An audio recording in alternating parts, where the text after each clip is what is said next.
It was kind of, and it was Fairy Congress and featuring Dorothy McLean from Findhorn. Now I had gotten my bachelor's degree in international studies and political economy, and I was really fascinated with like how do things work. And then I picked up her book, To Hear the Angels Sing, and it was about how she and the group in Findhorn created this amazing garden, like out of, sandy Scottish soil. They ended up growing tropical fruit and the biggest, pumpkins ever seen in Scotland. And so there was this, the Findhorn story. And so I remember I came to Scalitude, drove to Scalitude, didn't know anybody. My first impression was like, oh my God, this is like a hippie gathering. Here I am, I have short hair, I've got a leather jacket, I'm gay, I'm from an urban environment. And people just embraced me, which was really kind of spectacular in my own evolution. I was so used to being an outsider, and I got really embraced. Of course, at some point I was wearing white go-go boots, and that gave me oh, you're the guy with the boots. But so I remember talking to Dorothy, and I was like, thank you for doing what you did. Like you just created a blueprint for the future. And she looked at me, and she gave me one of these looks like, well, if I can do it, you can do it. And I kind of, wow, I just got permission. Like she handed this baton of, I want you to do it. Go and do it. There was a lot being said in that little energetic space. And I think I went down and like took a nap. That was like a lot. So I feel like we should be toasting our elders. So I would want to thank Dorothy McLean for doing what she did. She put a blueprint out for the future. She was able to create abundant crops, abundant vegetables, and by communicating with the Devas and the Devas, and really shifted our way of thinking. So thank you, Dorothy. Mm-hmm.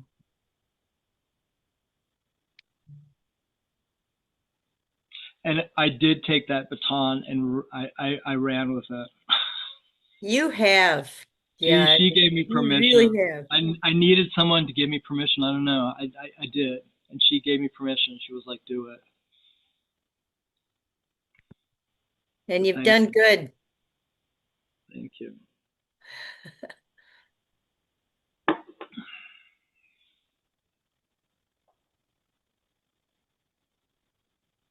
Shall I continue? Okay, so I'm at Fairy Congress, and I'm driving home, and it was one of the first years. I think it was actually the first year. It was 2003. And I'd done some minor shamanic work. I was channeling some angels. I knew where my chakras were. I knew where my meridians were. I mean, that was kind of it. And I'm driving home, and I'm realizing that there are 3 dragons in my car. And I had never, Brenda's like, yay. And I had never, I mean, that was kind of like I had never, first of all, that I could see them or sense them. And then I had never really entertained dragons as spirit helpers. I mean, I'd read The Hobbit. I had not read about dragons in other places, but there was The Hobbit, I think was it.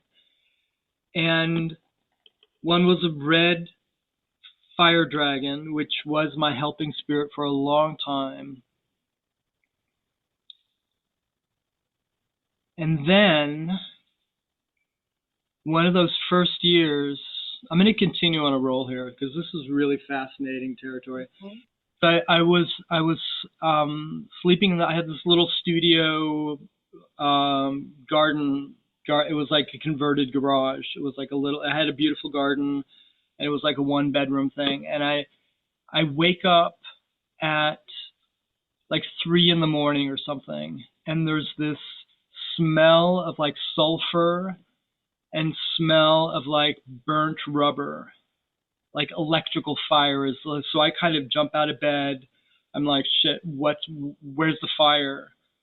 And there is this huge black dragon who has squished himself inside of the studio apartment. And he's looking at me, and he's kind of hovering over me. I mean, he's huge, and he's squished into this apartment, and it's 3 in the morning, so I'm kind of groggy. And he's like hovering, he's examining me, and he's like, I hate humans. And so I'm like, I feel like Bilbo Baggins. I mean, that was like, good to be, I'm in your service. Like, and so why are you here? And he was told, he said, someone told me to check you out. And I tried getting like a feeling of his energy, and I passed out. I couldn't. He was huge. He said, I asked him where he lives, and he says he lives out in the Atlantic Ocean, and he spins hurricanes. He creates hurricanes, tornadoes, like huge. And he was saying, yeah, and we're going to be working together at some point. And I really kind of passed out, and I'm kind of like, did I imagine that? And then he's kind of come in a little bit when later years when we were doing weather shamanism, like he would come in with the big fires and we were working with hurricanes. We got into a lot of mischief. I mean, it was really fascinating. But he later, the red dragon that I had shifted gender. She was initially female, then she became male, and then this black dragon came in. So he's one of my main helping spirits. That spirit that I was deathly afraid of, or just like, this is too weird. He's my main helping spirit. So Fairy Congress really, and I have more stories, like, and then, the Sasquatch showed up, and the she showed up, and the plants started talking. Hold on, I got a lot of noise in the background here. That really, so Fairy Congress really, for me, catapulted me. There were the first years that I had some experiences, and I needed help in deciphering how do you work with the dragon. And that was kind of before, like I don't know, maybe the Harry Potter movies had come out, but it was before, like we had a period of time where dragons really came into our popular culture. It felt it was like before that. Oh, Brenda, are you a dragon person? She just sends me all these dragons. Yeah, so Fairy Congress was I joke that it was like my Hogwarts school of wizardry, Hogwarts school of, because the dragons came in, and then I had, this was pretty early on. This was 2003, 2004. I got people's emails, and I sent these emails out saying, help, I've got a dragon. What do I do? And people, and can we gather on the quarter cycles? And, like there's a lot that we're learning here. How do we clear land? How do we make flower essences? Dragons. And then later Sasquatch came in. And so that became our fairy council. And then Skeeter would show up, and he would be, he was losing money on all these things. So we took the checkbook away from him, and we helped support. It's like, okay, we'll sell tickets. We're not going to go in the red here, and we're gonna get this organized, because this is too. Fairy Congress is like Findhorn. That's how I was thinking. This is like Findhorn material. We need to help Skeeter to put on a good show. So Fairy Congress really kind of kicked my butt with a lot. Like, things would happen and then I would have to figure out how to work with it. You know, dark deities would show up, and I would like, who is Pan? Who is the Dark Rider? Who's the she? Who? So it did become Hogwarts School of Wizardry. Thank you. There's more. Yeah. Someone else jump in. I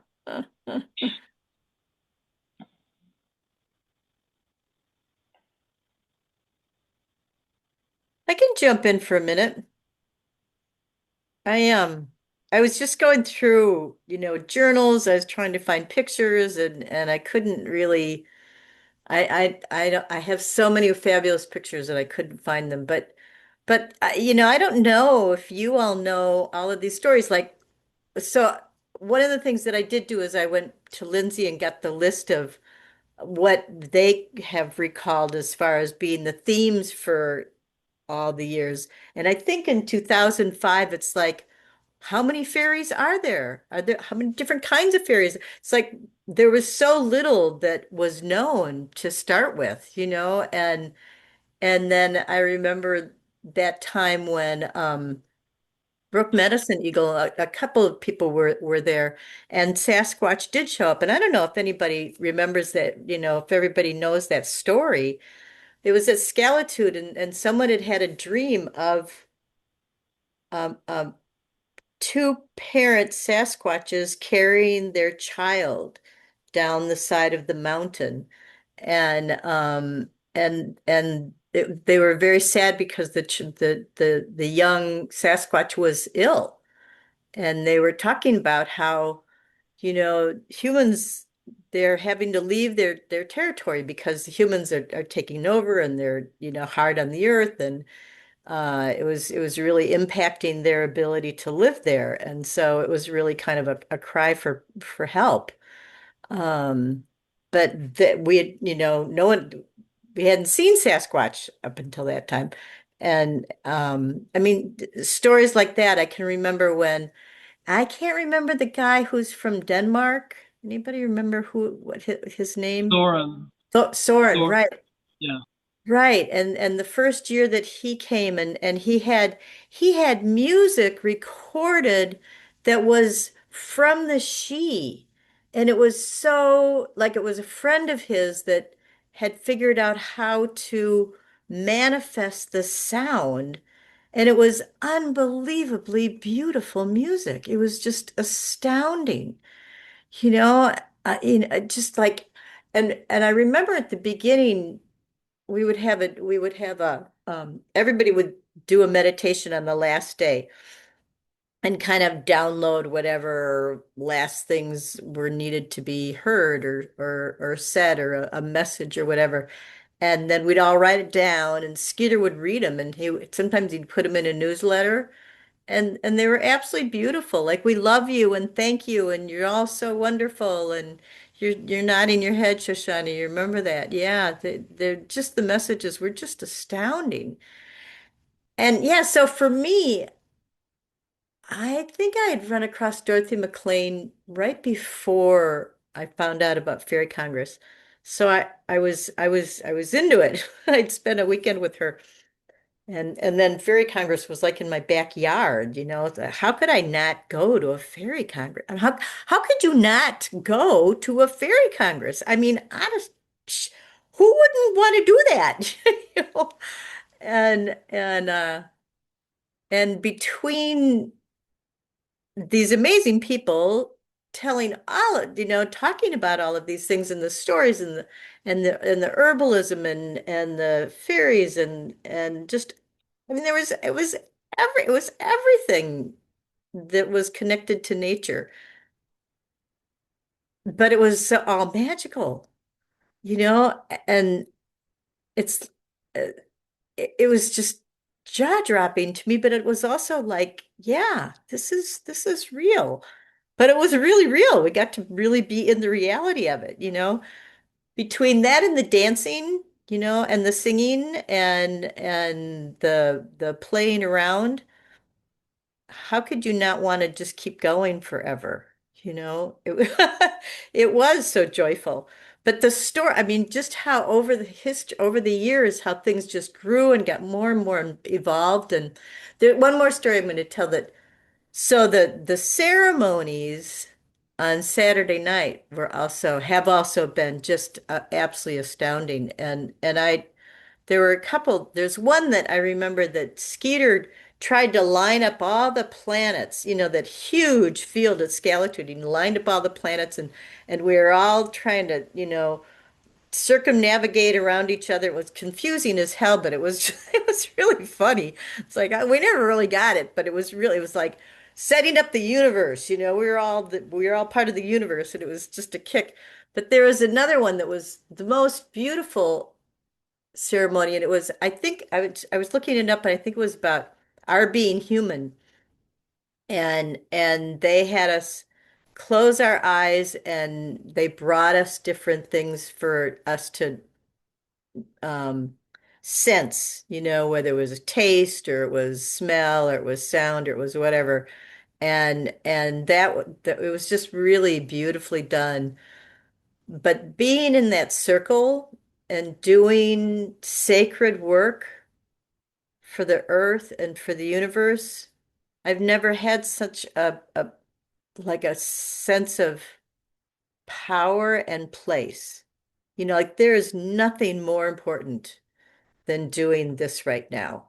Just nothing more important than doing as deeply sacred work for the earth that can be done. And yeah, it was just, I mean, you know, I, people would cry. It was so powerful. It was so beautiful. And it was a lot of fun. It was so fun too. So anyway, I just wanted to share some of the stories that I have. I have to dig around. I have a quote that I found that I want to read, but I'll read it later. Yeah. Hi, Mahela. So just some of the stories that I remembered. Thank you. Joanne, can you talk and drive at the same time? Okay, you're muted. Mute. There Hi. we go. I just pulled off the ferry. I'm on Salt Spring and parked. It's really good to hear some of the people like yourself, Jan, and the other two of you that have been at the Congress so long to hear some of the early stories and to hear even the beginning of your journey, Jan. And that really it was your journey, but it really was flushing out a time when this was all coming together, at least in that region. So thank you for that. I know there's more. Yeah, which story to tell? I was going to tell what I value so much about being there and having it happen, but I just remembered how I even heard about it. There isn't anything like that even happening really on the west coast of Canada yet, where this is a prime place for it to happen, really. Maybe on Salt Spring instead, because it's a very magical place. But I heard about it indirectly by discovering RJ. Is that his name? Mhm. Robert. Is that his name? RJ? Can you hear me? Yes, yes, Yeah. it is. But everybody calls him Bob.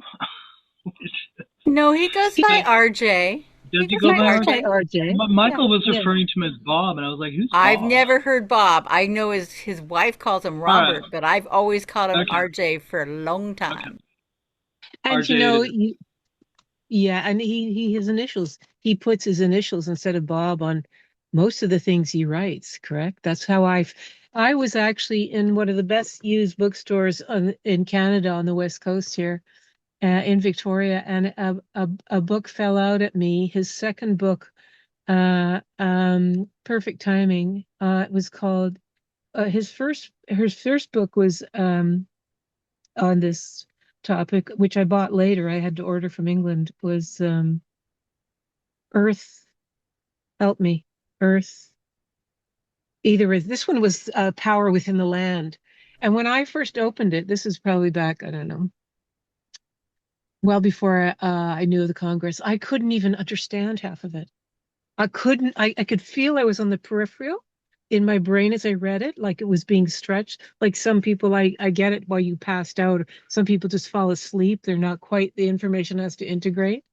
But it was like, oh, I know this. What is this? And then I looked him up and I saw that he mentioned this Human and Fairy Relations Congress in Washington. Now, this was like 2015, maybe, so a while into it. And I was suspicious that it might be just really flaky. And I needed to know it was real because I had already begun to have a relationship with a male she on the coast here that oversees the coastal region. And I had no template. I had no one else to talk to about it. And so it was and a lot of it I experienced here in Salt Spring too, actually, Salt Spring Island, just off of Vancouver Island. And it was profound and still is. And that opened me up to a lot. So I thought I'd like to go, but I really thought, well, what if I go all that way and it's just, not the real deal? And then another year went by, and then I somehow indirectly discovered Michael Dunning, and actually through again online, and had such a resonance with the work he was doing that I hooked up a private session with him on phone. And near the end of that call, I said, there's this thing that happens, and I don't know why, just Providence. I mentioned it to him that there's this event that happens in Washington called the Human and Fairy Relations Congress, and I've been thinking of going to it, but I'm watching it from a distance and feeling it out. And he goes, and he had been once already, and he went, "Oh, it's the real deal." And so that was the beginning for me. I went the next year, so that was already 2017 or 18. And the experience I had going was utterly shamanic. I drove through the North Cascades, we drove across to Anacortes. You could do that, sailed across to Anacortes. You could do that then from Vancouver Island, and then drove the North Cascades, the number, what is it, 22? Incredible, incredible drive over to the Okanagan and then down to Scalitude. And I do miss Scalitude. I definitely do as well. It was so shamanic and so multidimensional. I'll tell that story another time. But that was my initiation. It was like an initiation for me through the mountains there. And I think one of the highlights was seeing how it actually, to see young children be able to run around safely in any way, in any direction, that is so rare these days, especially unless it's in some schoolyard. And that's just not the same. And to feel the profound relationship that had already formed over the years from that land with the people that you all had been there, and to really actually palpably experience the multitude of the extended Earth family, as I see it. I really feel like the entire Earth family is coming together in this time, and which was, dragons and fairy and she and nature spirits and elementals, and it was palpable, just the unity and that literal co-creative feeding and nourishing that relationship. It just, I'd never seen it anywhere. And I think it's so necessary and it's so powerful, and everything else that ripples out from that. I can't see anybody for some reason. Can you see me? Yes, we can Yes, we see that. you. Oh, there you are now. Somebody said something. So, words. I just think it's absolutely crucial. More crucial than ever. And I think you realize how unique it is. I mean, the Congress is incredibly unique. It's like, to me, it was like a spoke, the center of a wheel. And I only hope there's more like that happening, but I really don't know. So that's it for now. Thank you, Joanne. I have a Sasquatch one, but I'll drive to my destination first and listen to you guys share some more. Uh, I have a funny little story. One of the people on our council was Garth McMurtry. He was quite an unusual character. He still remains that way. And I would meet him in Bellingham and we would drive over the mountains. Yes, it is absolutely out of this world. I lived in Orcas at the time. And I remember one time he would say, "Oh, we have to stop for a friend of mine and pick her up and bring her." He had a little small convertible BMW. I went, "Okay." You know, I said, "Who are we picking up?" He said, "Maple." I said, "Maple?" So we drive up to this gorgeous maple tree. I said, "Are we going to have enough room in the car for her?" You know. Anyway, so we had to pick Maple up to come to the Congress. And he has devoted quite a few years of his life living in the Redwoods with his van and everything now. And he has got unbelievable relationships. I would love to give him that name, Jan. If you could email me the name of that man who's getting a PhD, because Garth has created, I mean, it's just amazing. His relationship with the trees and the redwoods in the forest there. And he's like this living example of somebody who just now does this in his regular life. He doesn't have to do it in the Fairy Congress, and it was a safe place for him to come, but he's out in it all the time every day. And I think that's what happens is that you have, you know, to the shamans, this thing that we're sharing right here is the illusion.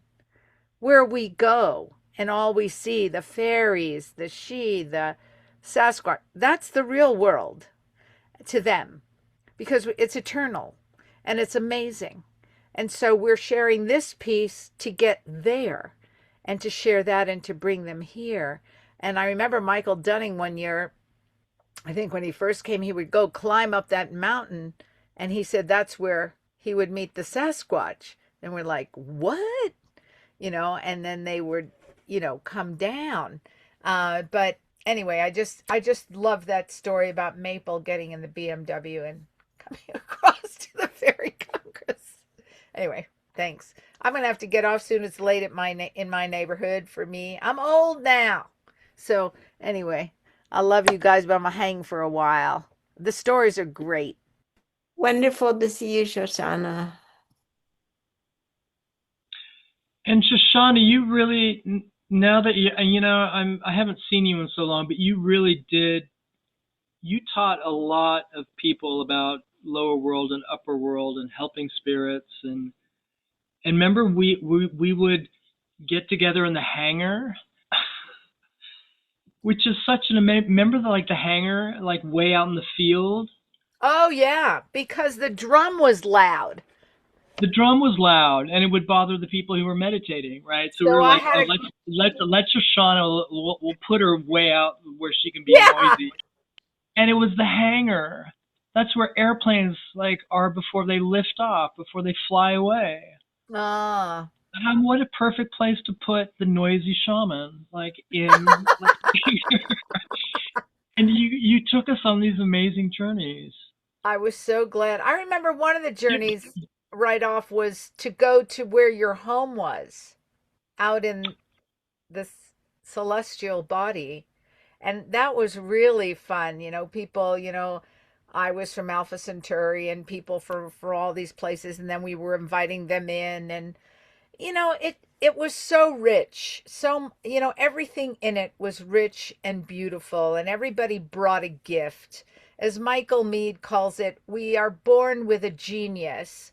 And the direct definition of genius is your soul's calling. And so we all have this magnificent soul calling. And people, I think, came to the Congress, you know, some of them to find out truly what that was for them. You know, that they could allow themselves to be open enough to explore their soul's calling and where they went from there with that information and that new awakening. I think what we did there was awaken. We were a safe place to awaken people. Um, in so many ways. And there were so many great, David Spangler and Orion had great workshop. There were all these facets of magic that went on, and you related to one or two or all of them, and you got to find out maybe what your soul's work was in the world. People's lives changed forever after they came there and went back home to that other weird ordinary reality. So it's hard to put a real lid on what that was about, because for each person I believe it was fairly extraordinary. And I that was we were the inception, the juice for people coming into their own beingness. They didn't even know sometimes, and then they would leave and go, oh my God, what happened to me? And they were changed forever in that really good way, I hope, anyway. you know, we couldn't follow up with it. I mean, we had big crowds. We had hundreds of folks in those gatherings, right? So but it was so peaceful and lovely. And RJ was great. And Michael Dunning, he was a hoot. And everybody, it was just really, really good. Yeah.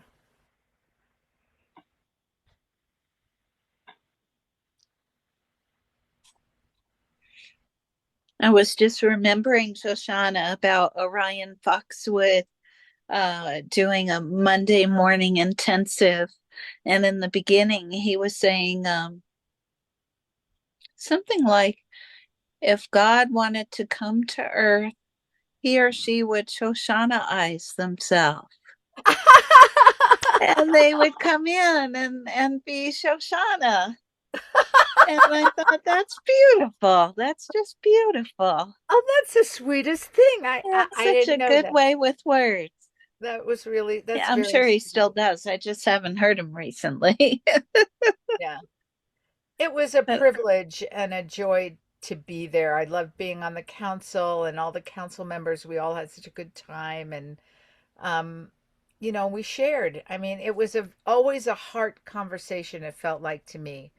We could let down our guard, and I was crazy in my own way, and just it was all okay, and hopefully meaningful and caring. And how can we do it better? How can we include more people? How could everybody feel safe and expanded, and hold that container? um yeah. Yeah, it was great. Thanks for that, Wendy. That's hilarious. oh my goodness. But it's been such a precious experience going to a place where we could just be ourselves and experience things and learn and expand our wisdom and share what we know and learn what other people know and just network and play and maybe laugh and sing and dance and in doing so get in touch with the other realms even more clearly or in a different way than we normally do. Just all that energy coming together of each person being their own special luminous self. Right. um, that each one was a catalyst for the others to be able to be who they are and to remember why we're on this earth plane, and then how do we walk this path, and how do we connect with our kin on all the levels. And some of us do it all the time, like in shamanic practice and things, but when everybody gets together, then it's a bigger field and beautiful people and beautiful family coming together and just being there for and with one another. So it's sad to see that that's not happening this year, but I hope that there are some sparks coming in, kind of like a need fire in the Celtic, where they banked the fire's doing what it has to do, and then it comes up all fresh, however it needs to. So I guess that's my hope for wherever it's going.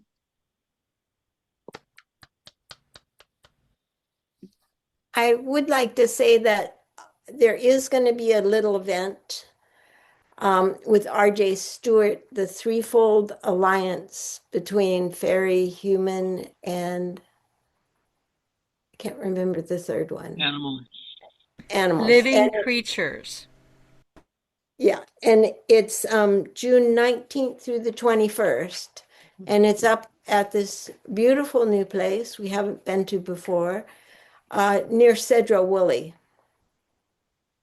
So it's going to be a small event, but you're all invited. Look it up online.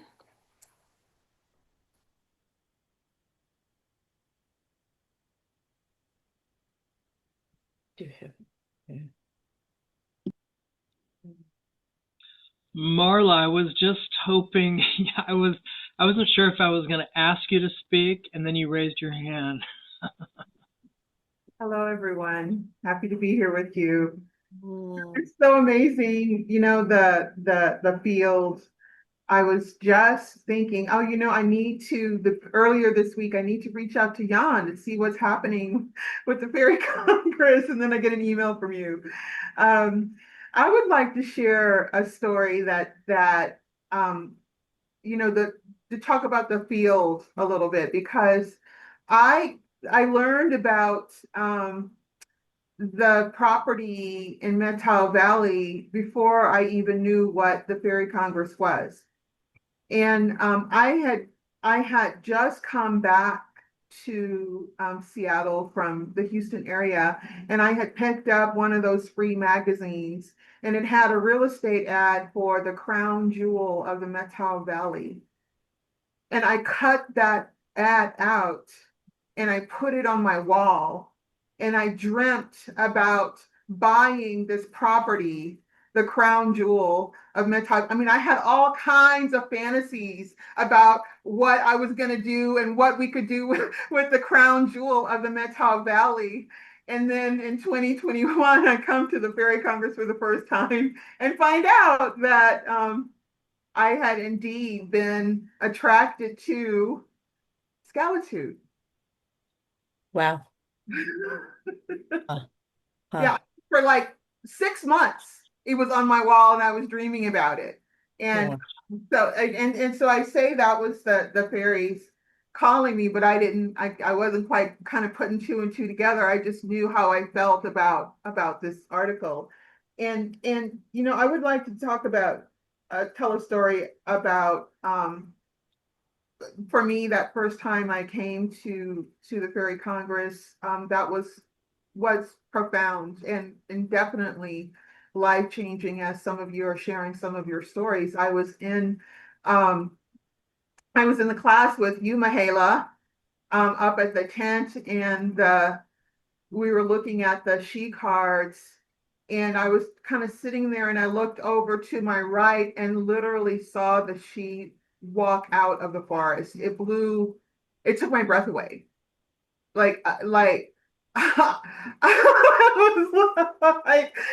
first I was like, oh my God, what is this? And it was so clear then that they had been working with me, but I wasn't conscious. I didn't know who they were. And at this point, all of a sudden they slammed into my consciousness and have been with me and guiding me and working with me ever since, including sending me into Mexico to live in the studio of a now deceased painter who painted the she. Wow. I literally lived with paintings Wow. of the she. So it's really, really profound, the connection that this has created for me in my life, and then also the deeper connection with the ancestors. That first time I remember, years ago, my father passed away, and I asked my father, please tell me about the beginning of our lineage. And he told me that we descended from the ancient Druidic kings of Scotland. Like, I had never even heard that before, right? Well, I don't even know what does that even mean, but I'll take it. And so I'm at the Fairy Congress, and Deborah Cobb-Chapin's workshop, and she put her cards all out around. Some of you may remember you were there. And we went around, they were all face down, and we went around and picked up cards. And I picked up a card and I turned it over, and she said, "That is the ancient druid." You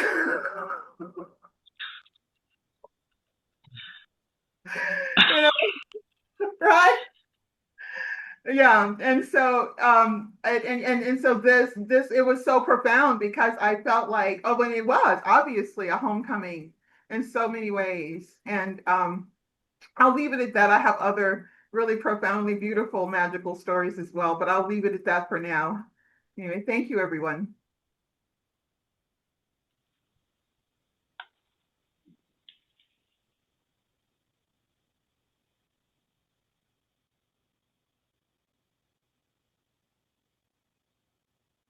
Yeah, anyone next?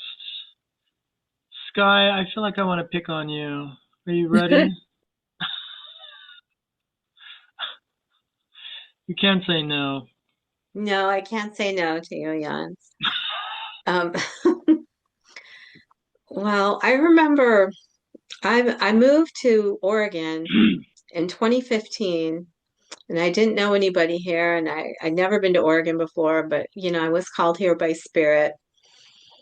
And I was on Facebook not long after I got here, and I kept seeing these little ads come up for the Fairy and Human Relation Congress. I was like, what kind of amazing thing is this?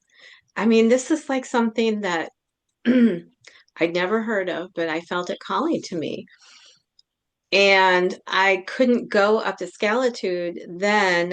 I was living in Corvallis, and my daughter was still in school, and she was adjusting, getting used to a new high school, and I was getting used to life, kind of starting over again. And it was fantastic and wonderful. And I just thought, well, I'm so glad that this exists. I could just imagine people and Faye running around in the woods, and it made me so happy. And I said, well, someday I'll get there. My daughter won't, be in high school angst forever. And then Fairy Congress came to my backyard. It came to Salem. And I was like, oh my gosh, I couldn't go to them, so they came to me. And it was the most wonderful thing. It was just an hour away in this most beautiful valley, and I got to meet you all, and I felt like I was just really coming home and finding my tribe and my people. And the spirits of the land there and the Fae, there were so many of them, and they didn't have to stay small and stay hidden because they were working in partnership with us, and we were their tribe and they're our tribe. And so that fairy energy was so strong. I was in an altered state like the whole time, and it was amazing. And gosh, yeah, I met such great friends, you all through the Congress, and Faye. Oh my gosh, yeah, like I didn't have any dragons come home with me, but I did have a dragon show up later and say, okay, you want to work with the Fae? Well, you've got to prove yourself. And so I think the Fae and the dragons definitely have a partnership there. And there's a lot of dragon protectors with the Fae. And oh my gosh, and the songs and the dancing. The first Fairy Congress, when we all did the dancing around in circles on Saturday night, it was just the most fun ever. I didn't want it to end. And I just wanted to stay there. And I thought, well, what if I just stay here and I don't get in the car and I don't go back to work? So having that to look forward to every summer has been amazing. And I am going to miss it this year a lot, like everyone else, and I've tried to stay um, connected, with some of the meetings and the reorganization and the listening circles, and um, I have I know that the Fae are not gonna let what we have created just become a memory. They're very much into keeping it going, and they won't, it may come in different, in a kind of a different form, or uh, a new iteration, a new dream, but it will be the Fae, and it will be us humans that co-create with the Fae.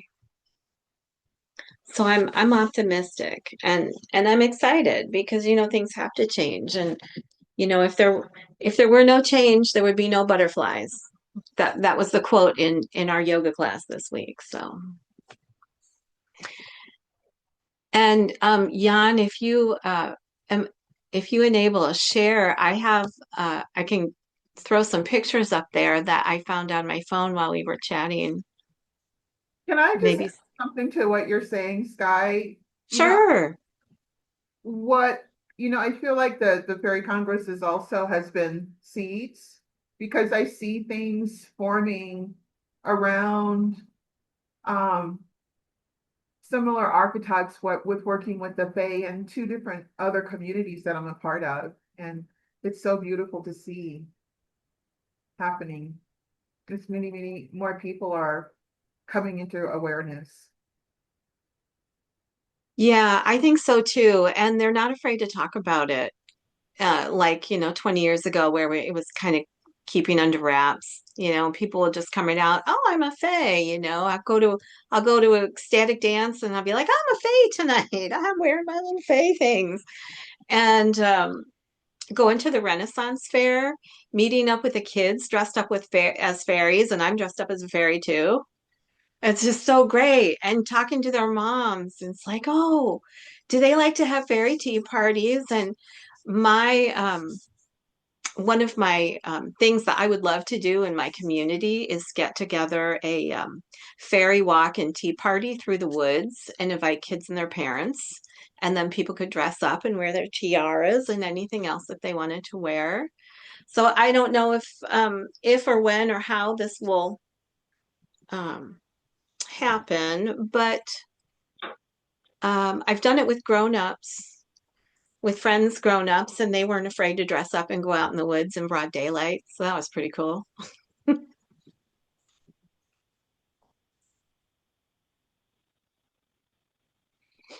Thank you, Sky.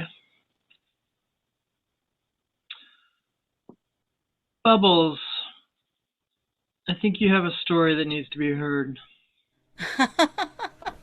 I probably have lots of stories.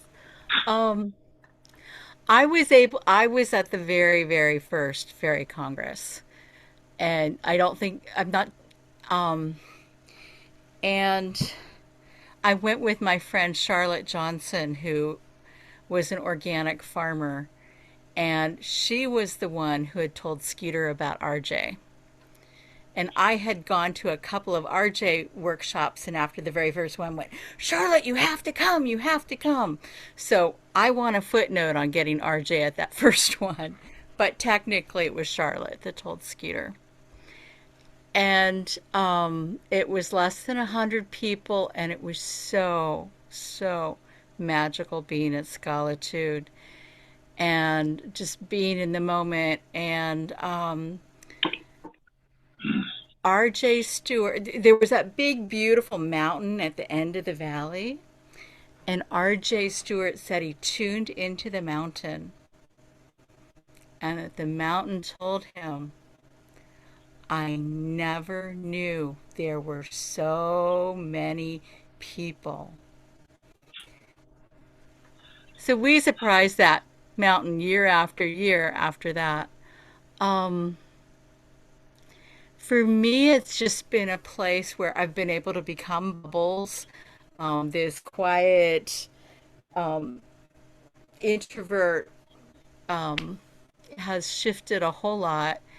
and it's just been such a supportive, growing, some challenges here and there place. Um, I also remember they had the angel wash had happened for a couple of years, but the first one that I was at, we're out in the meadow and it's at dark because they had it after Fairy Congress, so it's kind of dusk. And we've got this long line of people, and the line kept going further and further over there. And the singers, once they're going on, as you went through, you created the line. So the line kept moving. And the singers, which were the two Amy's, Amy Ringle and Amy Kelly, their voice would move with it, and it got very scraggly. And that's when they shifted the tune and shifted the words a little bit. And so it's shifted from the way that Saphir and Rafe wrote the song. Saphir is one of the writers of that song. And as you know, that's kind of become my thing, doing Angel Wash, which is just such a special delight. And it's a song I sing a number of places. But I remember one year that Orion was there, and it was the year Trump's first presidency. And during the Angel Wash, he called on all of the people in the White House and in Congress to go through. And then he called on all of their ancestors to go through. And it was very intense and almost a revival meeting. And the energy's flowing through him and it's flowing through me. And it was very intense and felt like really, really important work.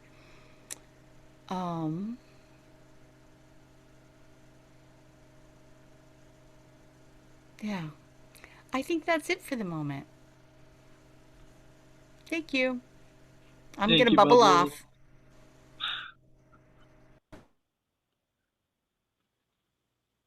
I'm going to jump in about the Sasquatch. So there was, I think it was 2014.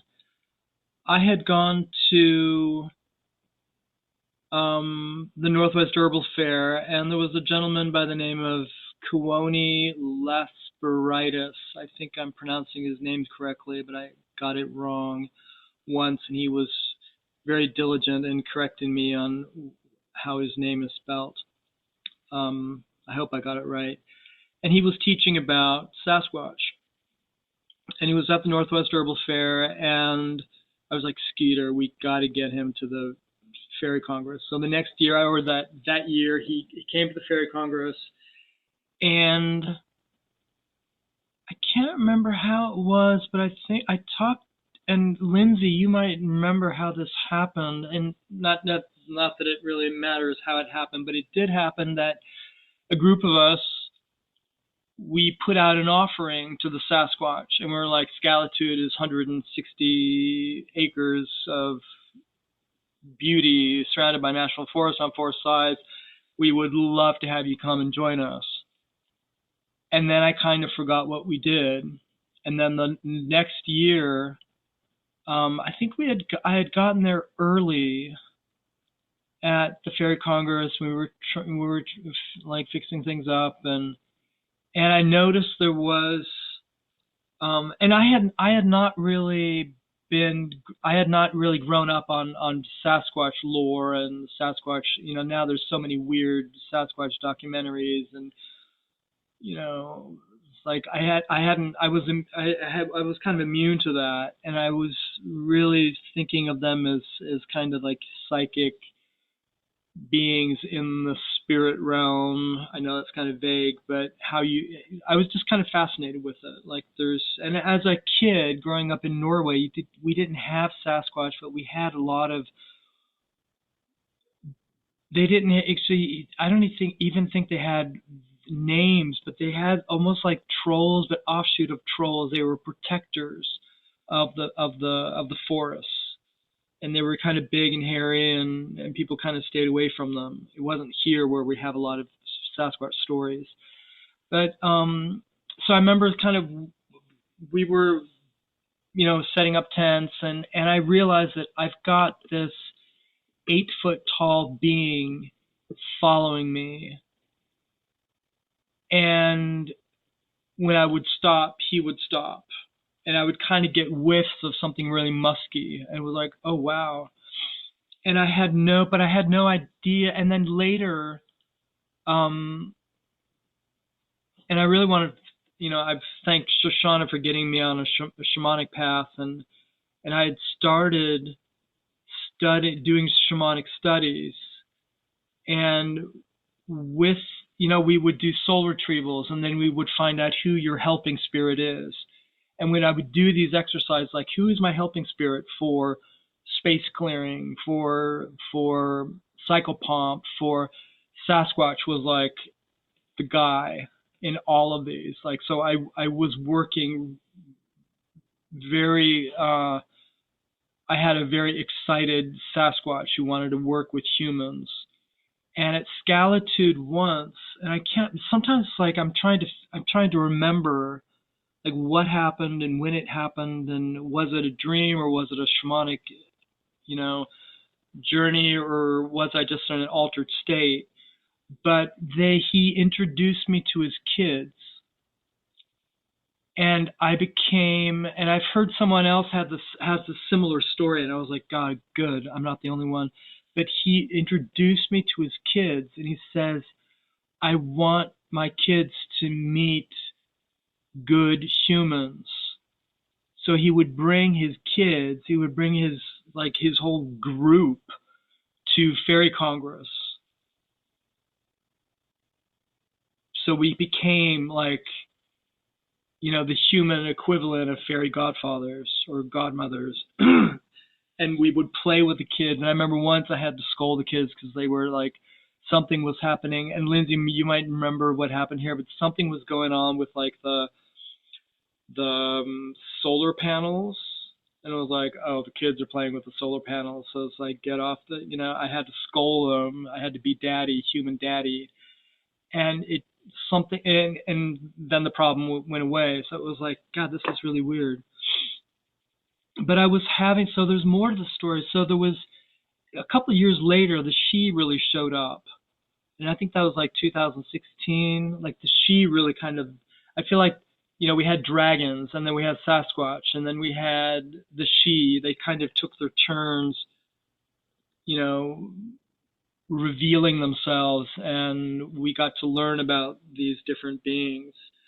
But I was really trying hard to communicate with the Sasquatch. I got a lot of this heart field. You enter into a heart field. It's very intuitive. They give you an energy packet, and you have to kind of unwrap it and feel into it.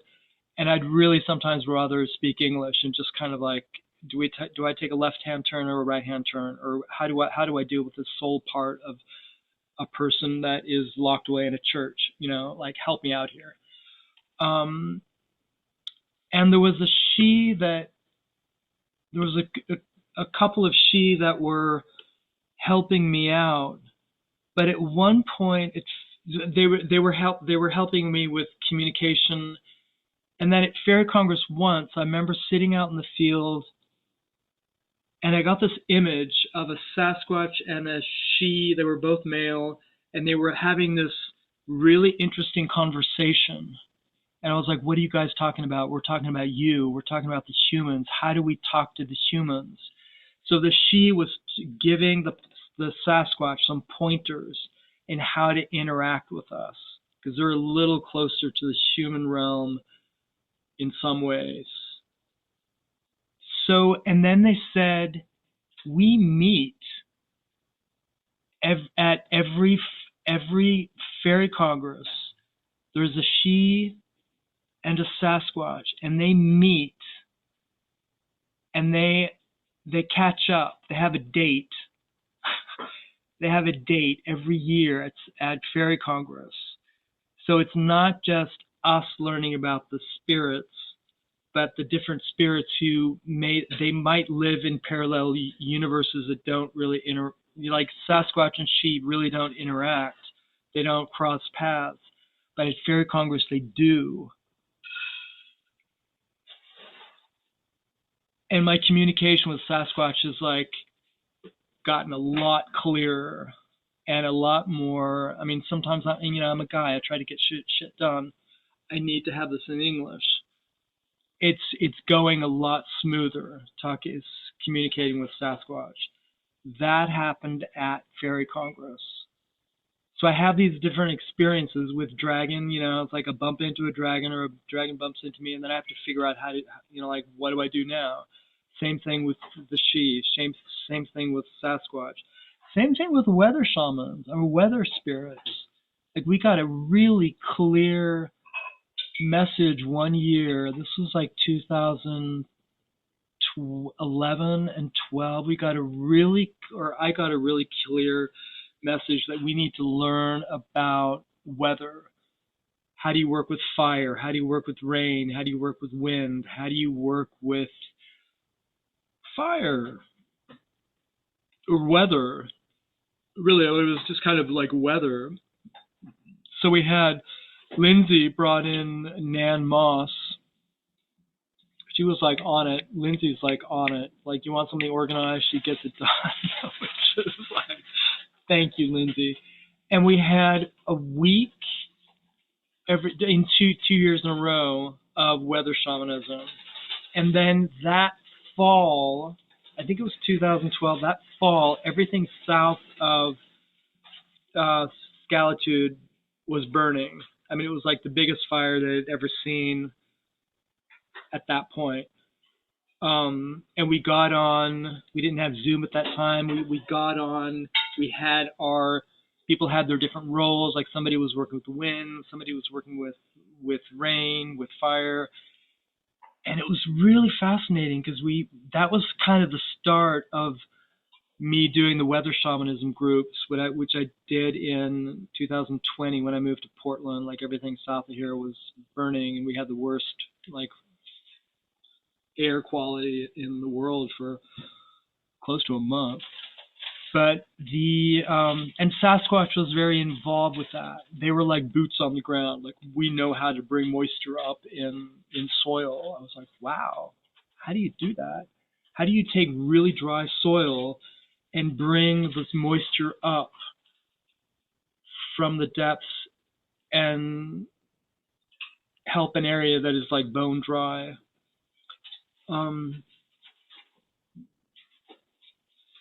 Yeah, and then at some point, plants started talking to me. I mean, we had all these herbalists, and then at Fairy Congress, I started doing plant ceremonies. We started out with oak. I think this was like 2021. We did an oak ceremony.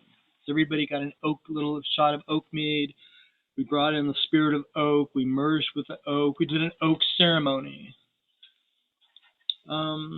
But that started at Fairy Congress. So Fairy Congress was really, I enjoyed the way we were creative. We're like, yeah, how about if let's do this? Great. Let's see, Quinn was here somewhere. Remember one year we did like an ecstatic dance, and Quinn and I did it. We did a shamanic journey to the like what do we do here? And I think I came up with the idea, let's invite them to dance. Let's go to the Fairy King and the Fairy Queen, and let's invite them to dance. And we did, and the response was like, oh my God, humans, it's been 1,000 years since a human has asked us to dance. We would love to dance with you.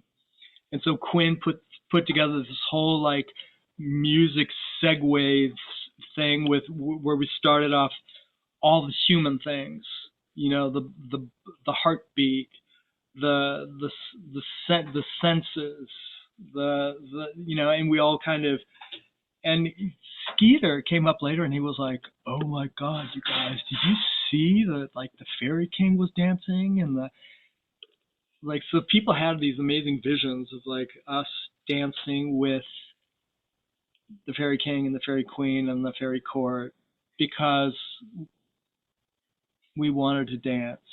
We just wanted to dance, and we wanted to invite them to dance. And so we danced, and we danced sweat, and we danced rain, and we danced physicality of our bodies, and we danced the different directions, and we danced, and they joined us. And Skeeter was like, "You got brownie points for that one." Thank you for allowing me to tell these stories. This is good.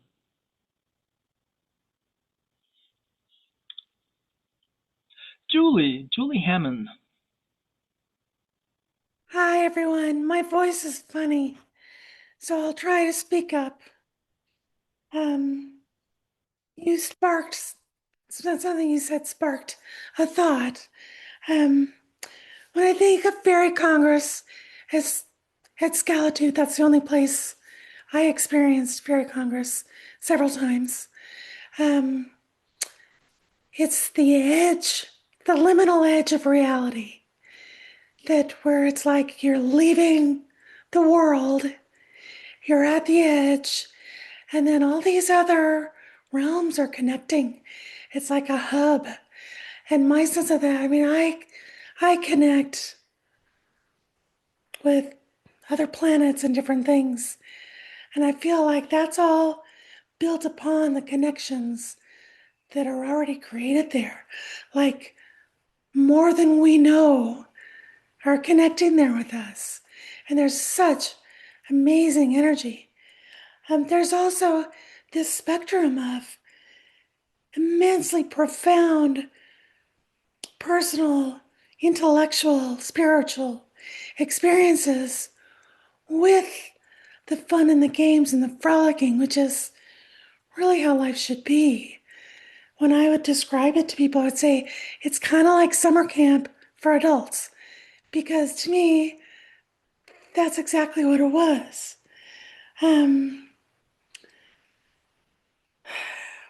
There are times when I would go to Fairy Congress. I think I went 5 times. And I would just show up and say, okay, I'm on spirit time. And I would just open myself to being led to wherever they wanted to take me. So I would enter a space, open up and say, I need to go sit in that chair. And so I'd go sit in that chair. No one else was there. And within seconds, someone came and sat next to me. And we had this wonderful conversation that touched us both. And, it ended with, she said, oh, I'm so glad I sat here. This was a lovely conversation. And I'm like, okay, well, that's interesting. And so I did that many times and had a number of different experiences with people, all very different, but all rather profound and personal and very special. I had a great experience in a workshop. We all have these wonderful experiences in our perception, and they're usually a little different for everybody. We go on journeys and we see different things and go different places. And there was a workshop where we were going to go talk to a tree, and there was, I think, about 18 of us, and we went just in the area right next to the big clearing to a large tree. So we all walked up and around this tree and, okay, have to take a moment, tune into the tree and get a message. So it's one thing to have a personal experience, and it's a totally different thing, also beautiful, to have an experience that other people have as well. After that little moment, the leader of the workshop said, okay, what was your experience? And a few people had their little personal, not little, their personal experiences. And then one person said, I heard, please don't step on my seedlings. And I'm like, me too, me too, me too, me too.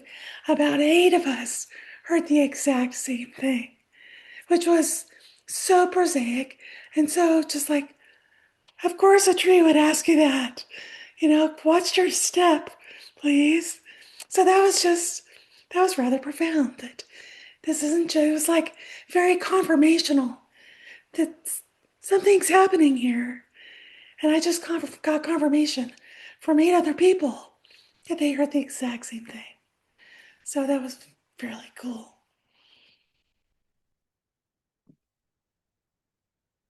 And just, I want to share my appreciation. I feel like I was wandering before Fairy Congress, and that gave me a place to, and an energy to connect with that has sustained me off and on for a very long time. I've had times where I did a very deep underworld experience in the last, from 2012 to, I mean, it's still edging in and out right now. And there would be times that I wasn't high enough to like go there. But there were times that Fairy Congress would come to me. I'm like, oh, it's Fairy Congress energy. It's coming to me. And it would show me things going on with the Congress. It would show me that there's going to be a change of venue. It would show me there's going to be a change of leadership. And so it felt just really lovely to be included as, I'm not forgotten. That energy is still there. And I eventually sort of rose back up to reconnect with it. So I'm so grateful for everything that everyone has put into sustaining Congress, and even just the individual energy that people bring raises that collective and expands the connectedness like a power grid. With each person that's tapping in, it gets bigger. So thank you to everyone. I think it's a wonderful thing.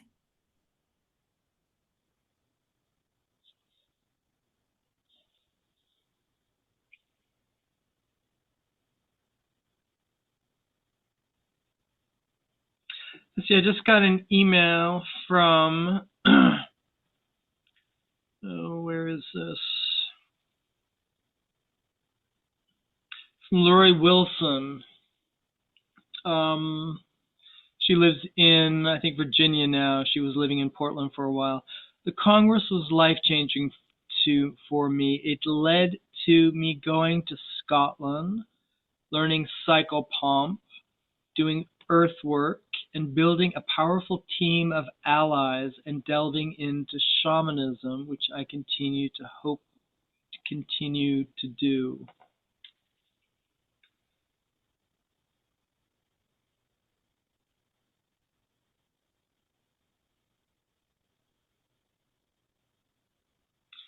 Annie, I feel like I'm gonna pick on you.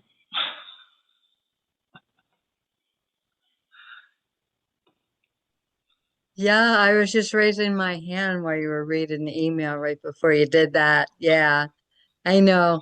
So synchronous. Synchronicity, whatever. We're in sync. So I'm so enjoying all these stories. I just love to hear it. 20 years before I came on board, all the things that were happening and the exciting newness of it all. To all of you. That's fun to hear these wonderful, beautiful stories, and I'm in each of those stories. I felt those same feelings that you're all expressing.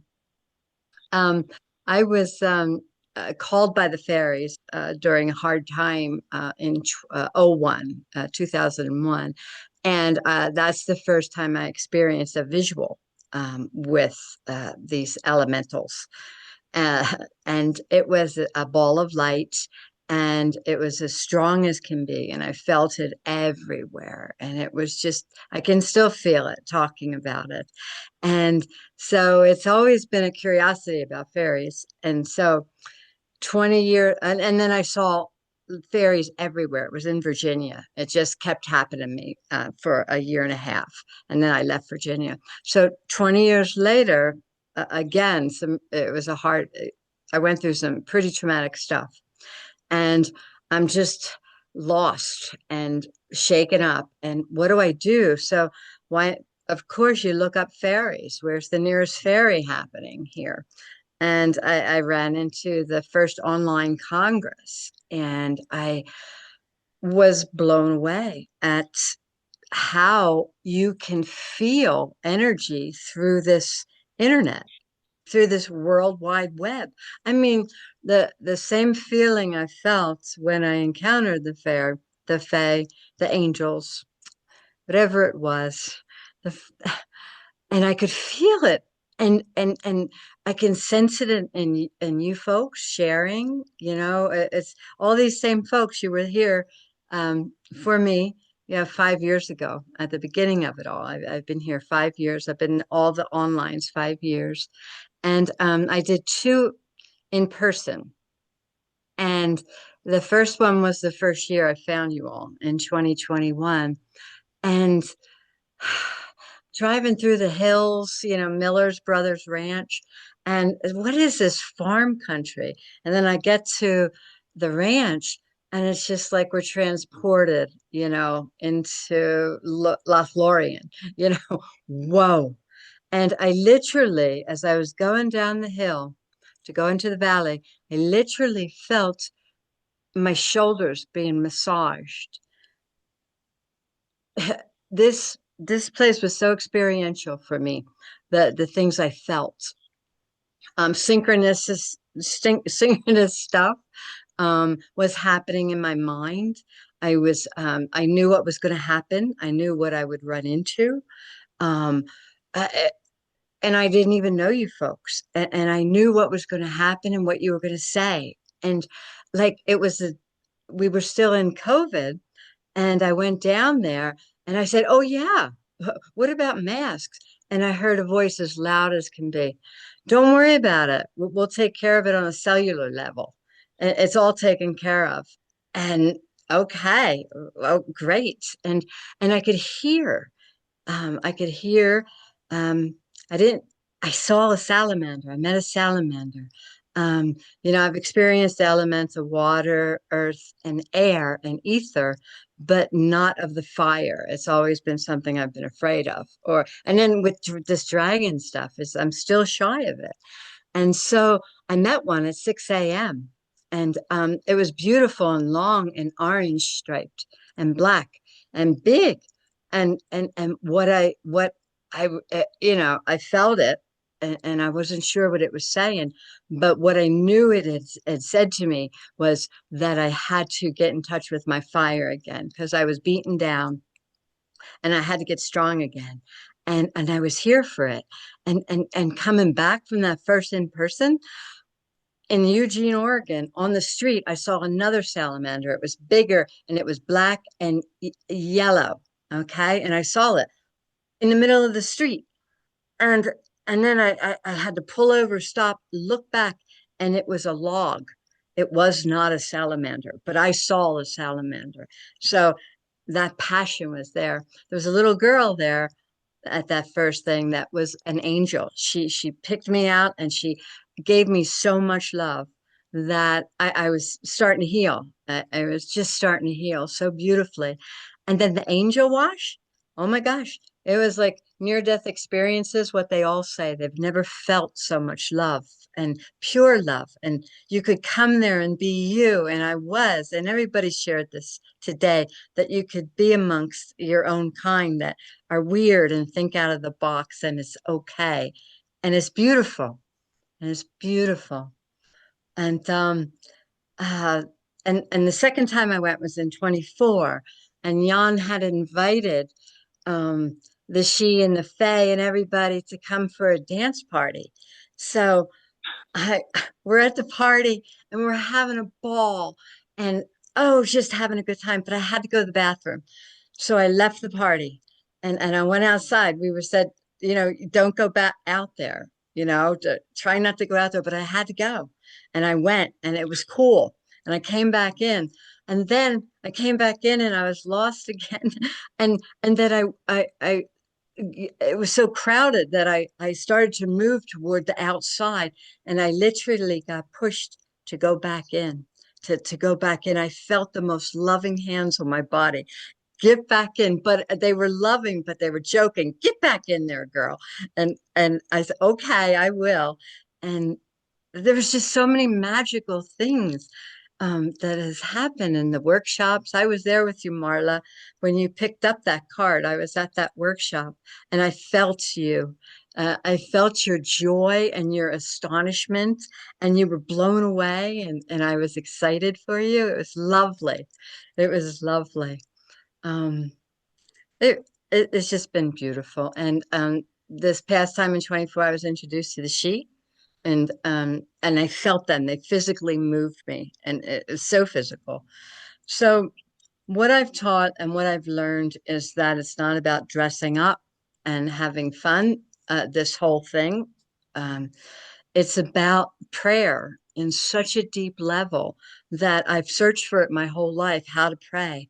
And I pray in nature now. I'm opened up to the joy of nature. I'm friends with rocks, and I see trees that are friends, and the birds have always sung to me, but everything else is coming alive, as is people as well. So what can we do with all this energy that's going on in the world? Just give love and open up to this love. And that's what the Congress has given me. Thank you so much, everyone. Bless you. Namaste. So I see we've lost some people. We've lost some of the East Coast people. So is there anybody here who is really ready to go to bed? But you want to say something before you fall over and go to bed? Holler. Sylvia, welcome. Welcome, Compost.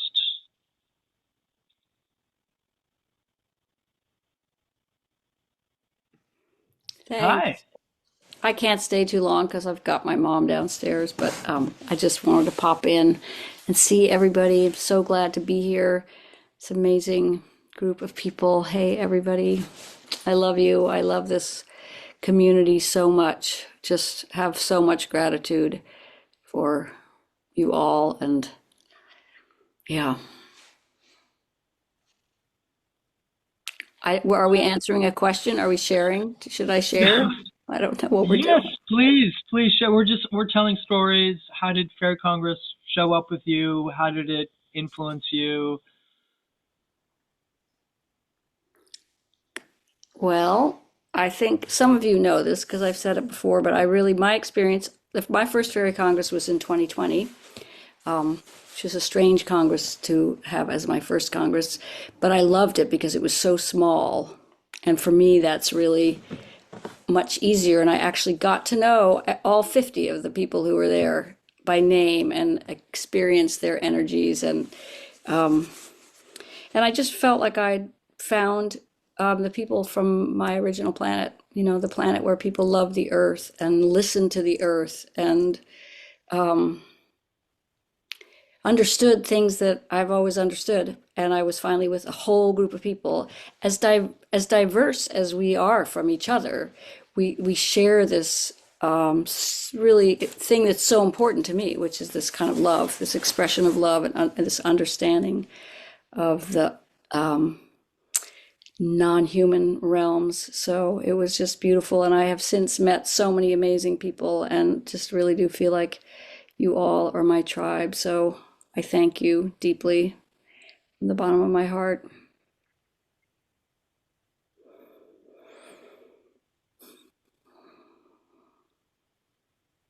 Thank you, Sylvia. I need to do a little break here. Penny, do you want to take the microphone? Sure, I can. I heard about Fairy Congress from lots of different folks. I had heard about it from Minor Lyle because one time I accosted him as he was leaving Indralaya, asking, "Where are you going? We're in the middle of a workshop. How can you possibly be leaving?" He said, "I'm going to Fairy Congress." And I'm like, "Fairy Congress? What is Fairy Congress?" So, and then I heard about it from RJ, and then I met Skeeter, and I was like, I have to figure out how to be part of Fairy Congress. So, and I guess Kim Wilburn had come and she did an online thing where I met some other teachers. Carla Miski is one of them, and I know she had been coming to Fairy Congress a bunch. So I tried to sign up for 2020, and because I was new, it was canceled, even though you guys met. And then I went in 2021 in person, but I've been online to all the onlines. And I can say that it's really helped to be part of a container, a community of folks who are as interested in dabbling in all the things that I'm interested in dabbling in, shamanism and herbalism and fairies and Sasquatch and it's not strange to want to do all of those. Many of the things that I have been involved with were like, you're part of yoga and you talk to the goddesses, or you do flower essences, but why would you talk to the she and who are they and who cares, right? So it's been great to have the mix and variety and the support and doing the weather shamanism and feeling like we're really doing some earth work, world work, and meeting so many amazing, wonderful people who have become very good friends. So thank you.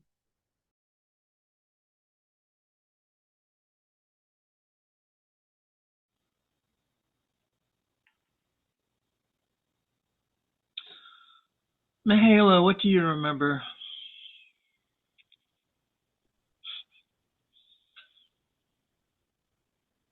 I remember Scalitude and how fabulous it is there. I remember my first connection to almost my first connection to the she or fairies was a long distance flight to the East Coast, and a friend, several of us were going on the same flight, and one of my friends handed me this book and said, "Here, I think you might like this book. You take a look at it." And it was David Spangler's first book on the she, and I kind of started delving into it, and I just got totally sucked in. I said, "I'm sorry, you can't have it back." And then I had to buy her another one, and I sent it to her online. And anyway, I hope she had something else to read because it was really a long flight. But it just rang the bell inside of me that said, "Hello, this is who you are. This is your connection." And then not too long after that, I I had a client that said, there's somebody sent me this, but I think it's more for you. And so she gave me this paper that was a invitation to a meetup of fairy people that Skeeter had organized in town, and that was my first time to have met him, was going to that. And so I looked at the paper and said, yeah, fairies, let's go. And so I went to the meeting, and we talked and we shared stories, and that was really amazing. And I met Skeeter, and then we did a couple more of the meetings, and I found out about Fairy Congress. And so I went to my first Fairy Congress there. I think it was maybe 2016 or 2015, somewhere around in there. It's about 10 years ago. And, when you walk into your tribe and and everybody's, the heart connections that are just there, that was just amazing. And learning and working with others as we open the space and hold the energy to connect with those in the other realms, um and making it real for not just you but for everybody. And connecting with Ruth Bubbles. Yay! That was an early morning coffee thing. It was awesome. So Bubbles. yay. Um So it's been an amazing journey, and and a lot of changes for me, and so I came into the situation having a pretty strong grounding in shamanic stuff. So there was a part of it that was, pretty familiar, and but um but the connection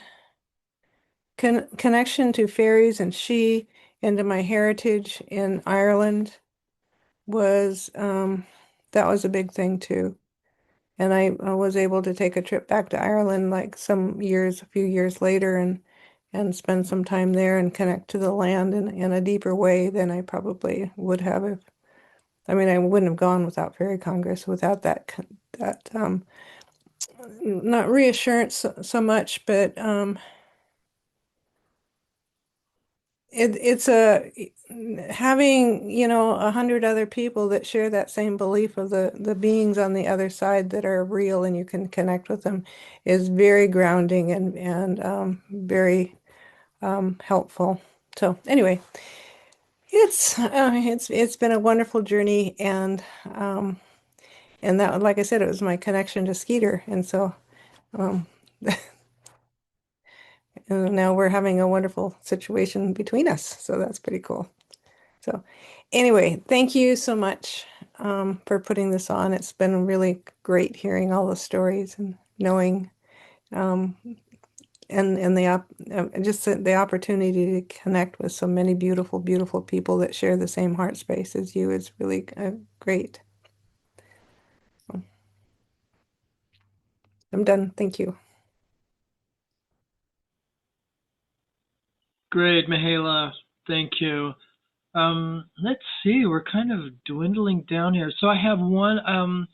I got a blessing from Dawn, who is in Glastonbury. So I have a recording of hers. The sun's going down in Glastonbury. Everything's like got that glow. The sound isn't that good, but let's hear from a couple of people. If you need to head out, let me know, and we can play that because it's a really beautiful. She kind of, the tour is behind her. She's going into trance. It's kind of it's a beautiful thing. But compost, Calvin, yay! So Hello. we're just sharing. This is, Fairy Congress had a really powerful impact on people, and just telling those stories. What were your memories? How did it affect you? How did it transport you into? How are you different because of Fairy Congress or not? What do you remember? I don't think anybody can come to Fake Congress and not be at least changed, if not radically so. Um, you know, I feel to share actually first kind of how it impacted me spiritually, and then bring it to sort of the 3D stuff, and then tie that into sort of the trajectory of my life and how that's brought me into deeper and deeper spirituality. The first Fairy Congress I went to was 2022, I believe.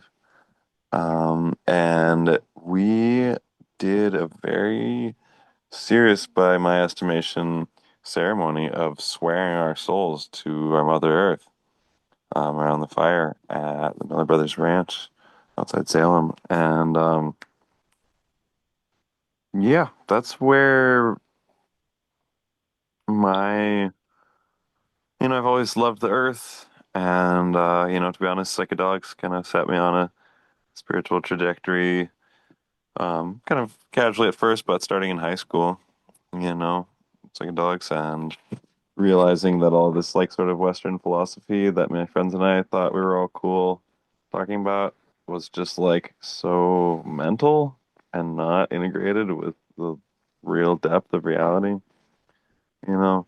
But Fairy Congress made it all real, and it took me out of, um, you know, when we, like a lot of people in sort of like hippie circles, engage with spirituality in this way that's like to be honest, like a little armchair in the sense that, like, I feel so many people, like read this like Vedic stuff and it trips them out. Like, wow, cool. Yeah, everything is one. And there's this like deities and shit. And people get into Buddhism, forgetting completely that all traditional Buddhism pretty much has been extremely animist, like lists of thousands of different kinds of deities and how to honor them and what to do if you piss them off and all this shit. Anyways, Fairy Congress grounded all of this for me in the sense that, like, oh my God, these are real people building direct relationships with real spiritual beings. And you know, I'm not one who like sees fairies. My eyes are not open like that.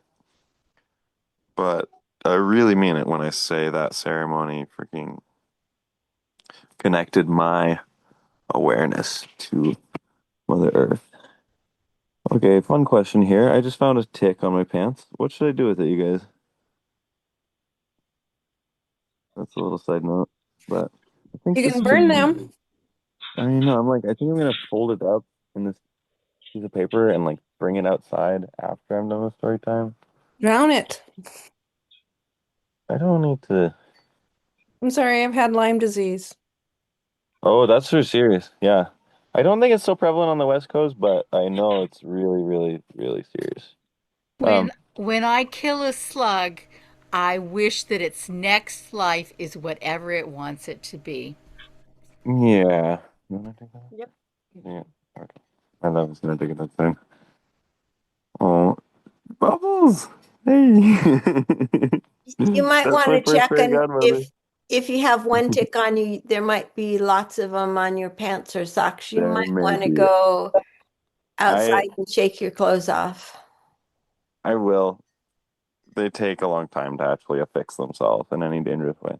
So I'm gonna wrap this story, um, and then take diligent care of that. So don't worry about me, y'all. But thank you. Yes, I hear you.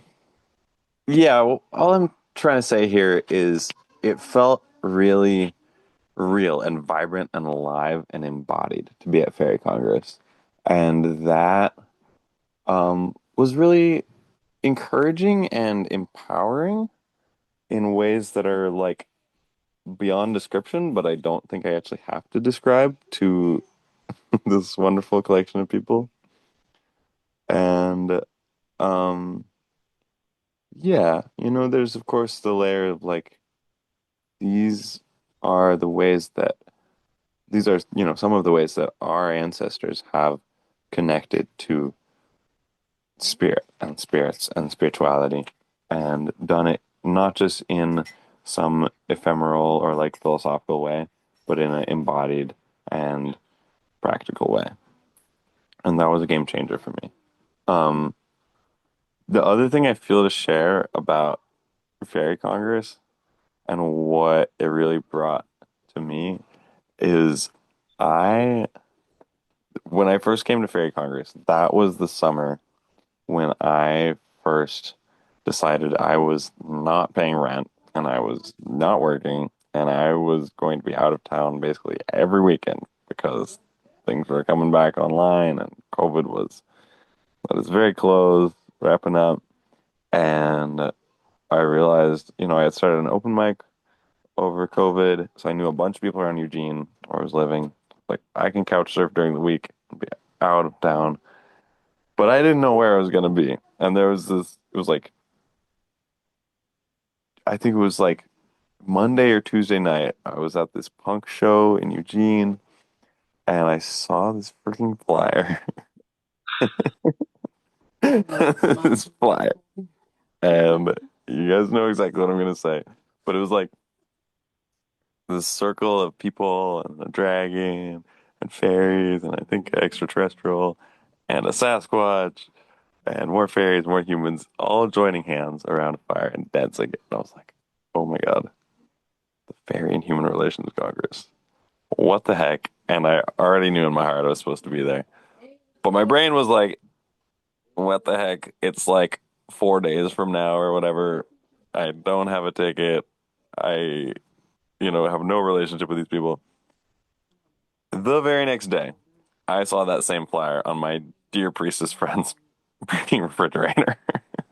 The very next day. And at that point, I was like, oh, okay, I literally just need to get my butt there and it's gonna work out. And so, I gotta shout out Bubbles eternally because I full on got dropped off with friends who were on their way up to String Summit with no agreement. No, I hadn't reached out about volunteering. I didn't have a ticket. I just was like, full faith, I'm supposed to be there. And, you know, dear Hannah, in her infinite wisdom, was like, I don't know who you are. The people at the gate kindly were like, well, if you want to volunteer, like, you got to go talk to the people. So I go talk to Hannah, and she's like, man, like, we had somebody show up last year, and they totally bailed on all their responsibilities. So, like, I don't know, man. But, like, you can talk to Lindsay. I was like, all right, I get it. Lindsay was kind of in a conversation, so I was like, she's like, I got to wrap this up, then we can talk. In that little 2-minute window, there's Bubbles. Walks right up to me. Who are you? I'm like, oh, well, I'm Calvin. What's going on? Like, how are you? And she's like, no, like, who are you? So we got to chatting. And, she just could feel it. My heart was there to be, living the love with you guys and genuine curiosity and co-creation. And so she marched me up right to Lindsay and she was like, he's a keeper. Lindsay was like, all right. Like, you don't say no to Bubbles. I mean, unless she's like, anyways. So I wanted to tell that story, one, because it's really fun to tell, but two, because it gives some context for how I read. And three, actually, the bigger point of why I wanted to tell that story is because that series of events gave me the kind of faith in my intuition and the signs that come to me and the sort of faith in people and my ability to relate with them in genuine ways that has propelled me into living a life of serious adventure and deep purpose and connection and willingness to to spread my wings. I am feeling like it's about time for me to shut up, but I really want to share with you guys this Terrence McKenna quote. Nature loves courage. Let me pull this up. Okay. And this is for all of you guys' hearts, and this is also just in dedication to this liminal space that we're in transition into the next organizational structure of Fairy Congress.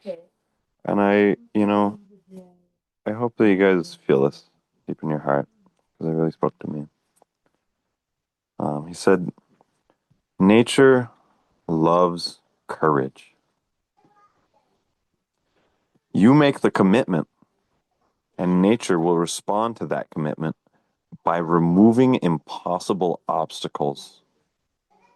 Dream the impossible dream, and the world will not grind you under.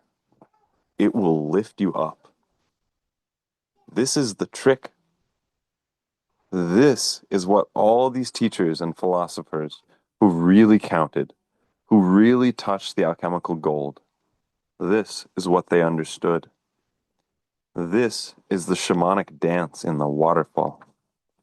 This is how magic is done. By hurling yourself into the abyss and discovering it's a feather bed.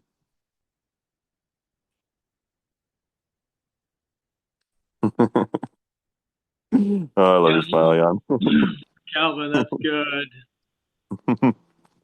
Thank You I you. love say, you guys. can you say again where Great. that, who wrote that, what that is? That is good old Terrence McKenna.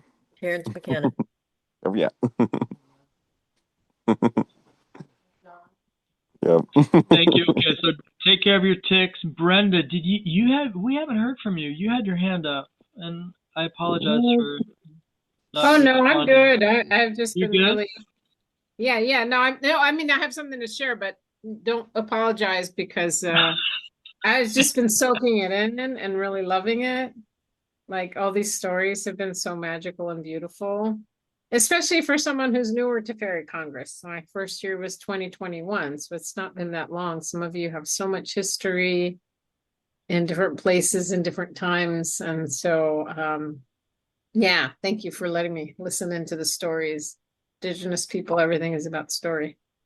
Um, so let's see, I think, yeah, so 2021 was my first year. And so that was when it was in Salem. So my first, I guess, couple years was in Salem, and just this last one in back in Port Townsend. I have so many fond memories, but I think one of them is just this initial first call that I had with Lindsay and Annie on Zoom to share story. And when Lindsay reached out to me, I said, it sounds like a really lovely event, and Indigenous people don't do things without relationship and story, sharing story first. You have to be human beings before you be human doings. And so Lindsay set up a call and invited Annie too. And just, I was so touched by the level of sharing that the three of us had. And then asked ancestors after that, is this mine to do? Am I supposed to go to this? Because I don't say yes to everything, and sometimes grandma will say, yes, you have to go to that. And other times she'll say, that's a nice thing, but it's not for you. You're not supposed to go there. So I really trust grandma's guidance. And she said, yes, you have to go. You have to go. And, I had no idea what I was walking into. And I felt so welcomed. I felt so loved, both by the human realm, everyone just was so warm and welcoming. I just remember that part, feeling very, very welcome. And then I also felt really welcomed by the fairies. One of my favorite stories is how the fairies that first year kept putting things in my tent that were not mine. They were being really playful with me. Somebody's crystal came into my tent. Somebody's little toothpaste thing came into my tent. There's just like 2 or 3 little things that I would come home every night and there was a new thing in my tent that wasn't mine. And I was confused by that. And I remember saying before one of the morning circles, was like, can I just share with that these things are ending up in my tent? And I don't want someone to think I stole them. I didn't take them, but they're shown in my tent.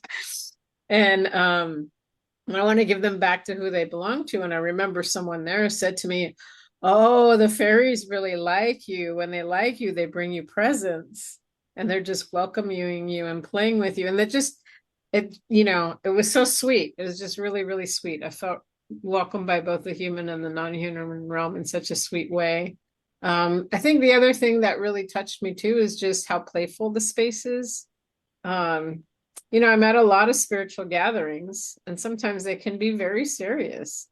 And I felt like the inner child of everyone there in ways that I don't often feel at other gatherings, even though I love them.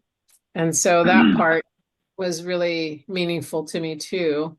And there's just so many little magical things that happen there. The other thing I want to say is that I feel really grateful because Grace Hernandez, who's friends with Donnie, which is how she ended up there, is now one of my closest and dearest friends. And we do so many things together. We do healings together for her clients. We do a lot of things around here together. And I'm really grateful because I think Donnie had been inviting her for years and she's like, nope, not going, nope, not going. And then I think Donnie told her, this woman's coming who's teaching Toltec Mayan, Mexican stuff. And she's of Mexican descent. And she said, oh my goodness, I want to go this year. And I swear we just became instant soulmates because of Fairy Congress, and then it's been interesting too in the years since. Both there's the joy of being at Fairy Congress and reuniting with all these friends, but there's also the joy of the road trip that Grace and I, and sometimes Mary Rose too, when she's been able to come. There's something about the road trip there and back too. that has been really significant and meaningful for me as well. So I'm really grateful for that, because I wouldn't have gotten to know her that way if it hadn't been for those long road trips together, and the journey together. And then I think the last thing I want to say is just that magical thing of the raffle. Like I shared this with Bubbles, with Ruth, but I remember that first year there was the raffle, and I went into the raffle tent, and I looked at everything, and I was like, how beautiful, how beautiful, how beautiful, how beautiful, beautiful. And and everything was lovely. And I remember seeing this, and I still don't know who made it or donated. I would love to know who donated, because I wonder if they made it. But it was a small leather bag with crystals and brass on it, and it was clearly handmade. And I remember looking at it and saying, this is a medicine bag. This is the care and whoever made this thing. It's so beautiful. And this was all going on in my head. I wasn't speaking out loud. I was in the raffle tent by myself. There was no one around. And I remember saying to myself, and saying to Spirit, everything here is beautiful, and I would be honored to have any of it. The only thing I really truly want is this medicine bag. And I said, if it's meant to be mine, I would welcome it. And if it's not meant to be mine, that's okay too. I trust in the universe and the sovereignty of things and all that stuff. And so that was just, I just kind of made that little prayer, and I put it down, and think much of it. And then I remember we had the raffle night that night, and everything got raffled off. I didn't win anything. I was genuinely happy for everyone who won, and I was clapping and then joyful about that. And I didn't win anything. And I was like, okay, it wasn't meant to be. That's okay. And then, that very last night, everybody was staying up late, talking, exchanging information after dinner, blah, blah, blah. So I kind of went back in the dark, kind of late to my tent up in the hill. And I remember I got to my tent, and that little bag was on my rug outside my tent. And I was like, whoever won it, the fairies must have told them I really wanted that.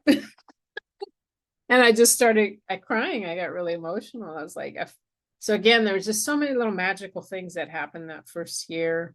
And I knew that I was forever in love with so many people there, and that I would be back, and that it wasn't a one-time deal. And so I'm grateful for the love and the community there, the playfulness. I genuinely look forward to seeing everybody. I feel really grateful that Skeeter just invited me to the Global Earth Repair Conference, to the Indigenous Leadership Council, and I saw so many of you there, which was just so joyful.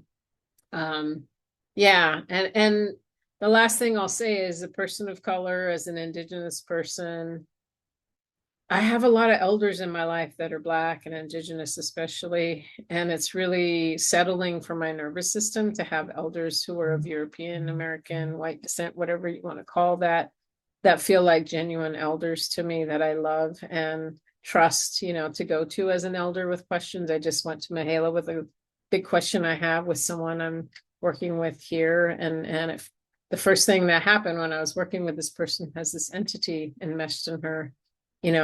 After we did our first clearing with her, and like Spirit said to me, you're going to see Mahela soon. You need to ask her about what's going on. And I was just really looking forward to getting there and talk to her about it, and her generosity, and kind of talking to me about it. I feel like, as someone who's been charged with prophecy and the reunion of all colors of the medicine wheel, it's really important to me to have relationship with people at Fairy Congress that are grounded in their heart and carrying this wisdom and this relationship with the non-human world. So thank you for being that for me. I feel really grateful to be part of this community.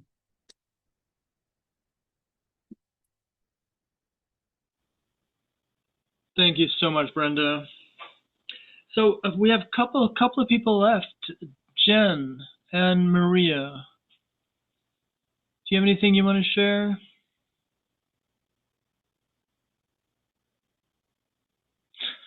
Well, I've been swirling around in these communities for the past few years.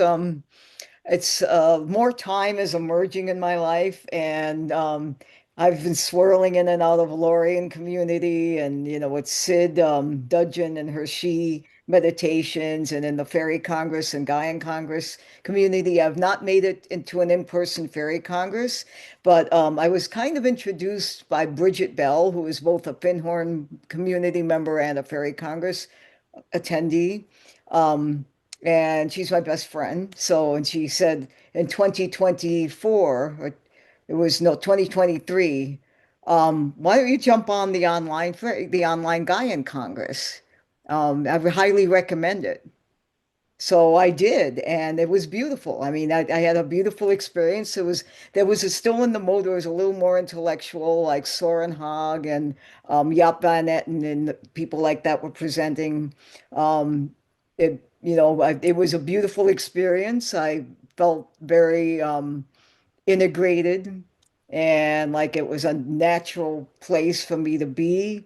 Then I also jumped on this earlier this year. It changed. It was much more experiential.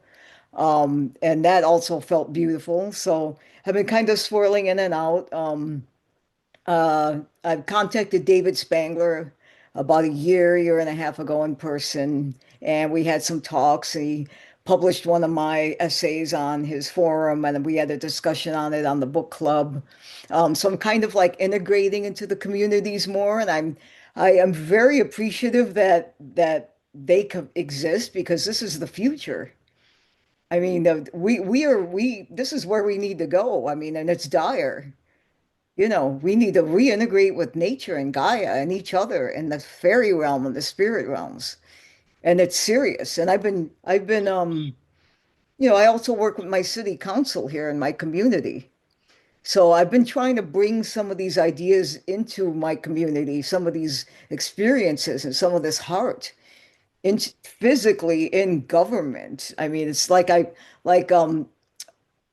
David Spangler and my mentor, William Irwin Thompson, wrote a book called Reimagination of the World. And I studied with William Irwin Thompson at the California Institute of Integral Studies.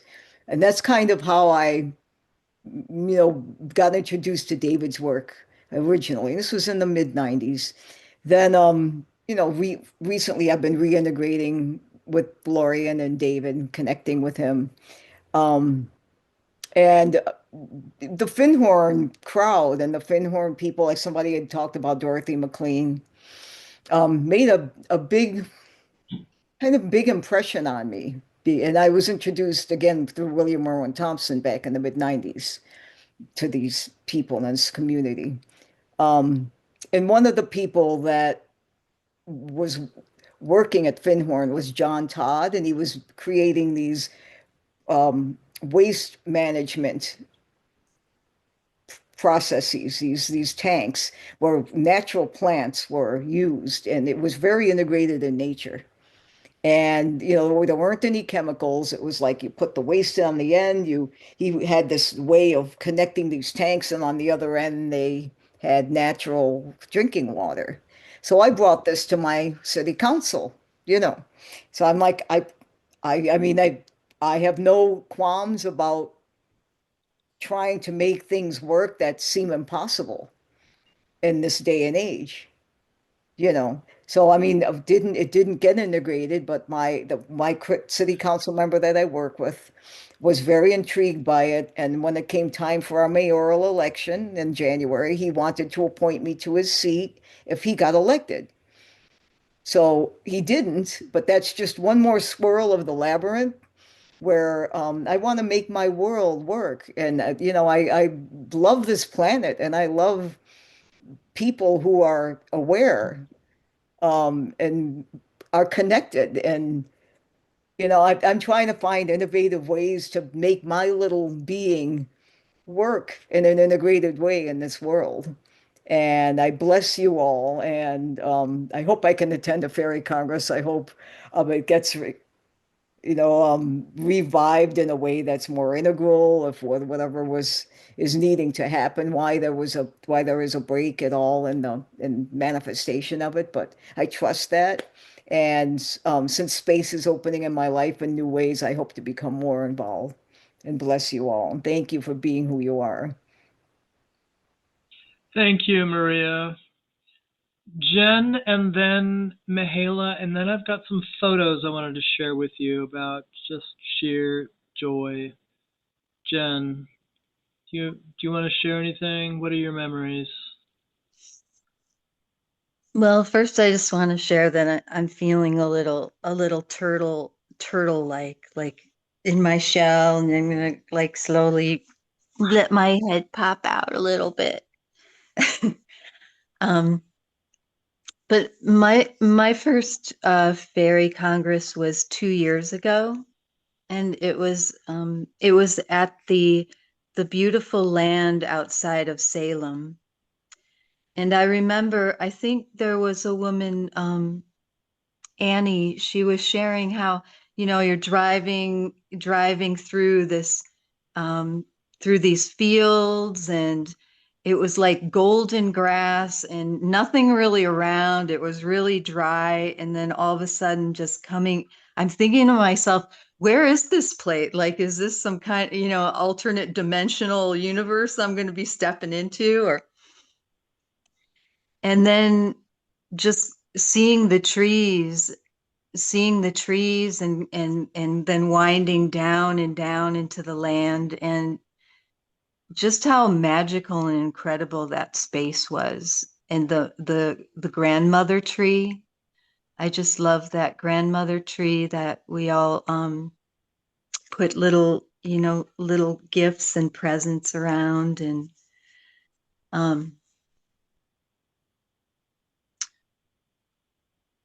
I've lived here on the Olympic Peninsula for 20 years, and at different times I have seen the posters for the Human and Fairy Relations Congress. And I was working on an organic farm, harvesting vegetables and working like 50, 60 hours a week. And I thought, well, that would be fun to go to, but it just like, I have to admit, like at the time, like I'm like, well, I got a lot of work to do. Like this just seems so, kind of frivolous, like something to go do. But it was always like there in my mind, and also knowing that I do have this playful nature, but a lot of my experience with plants has been, like harvesting or gardening and like weeding and doing this kind of even though I would listen to the plants like when they wanted to be harvested, I could hear them saying like, pick me, pick me. I felt like there's always been kind of an agenda of like with the work that I've done. And so a couple of years ago, when the opportunity came up that I could come to the Fairy Congress, I realized like I wanted to have a new kind of relationship with the plants and with the earth, and learning to listen and be more gentle and open up to those places within myself. And I really enjoyed, I think, Jan, you did the plant, the plant spirit medicine with, I think it was solidaster or goldenrod. And that was really beautiful that each one of us, we could share like our experience with that, and learning from that we grow together. Like goldenrod is this beautiful it's a community. Like a lot of times you don't see like one plant growing by itself, but growing together and supporting each other. And I remember too meeting with Brenda and Grace at the table and talking with them, and then last year them kind of helping to bejewel me and decorate me, say, oh no, that's you got to like dress up a little more, and just kind of putting a little sparkle into my fairy outfit. And but what I've really loved is the mixture of both playfulness and lightness and joy the dancing and then the help and support. Like I loved working with Hannah and chopping vegetables and making delicious meals together. I really, really love the composting toilets outside of Salem on that land. We didn't have, thank you.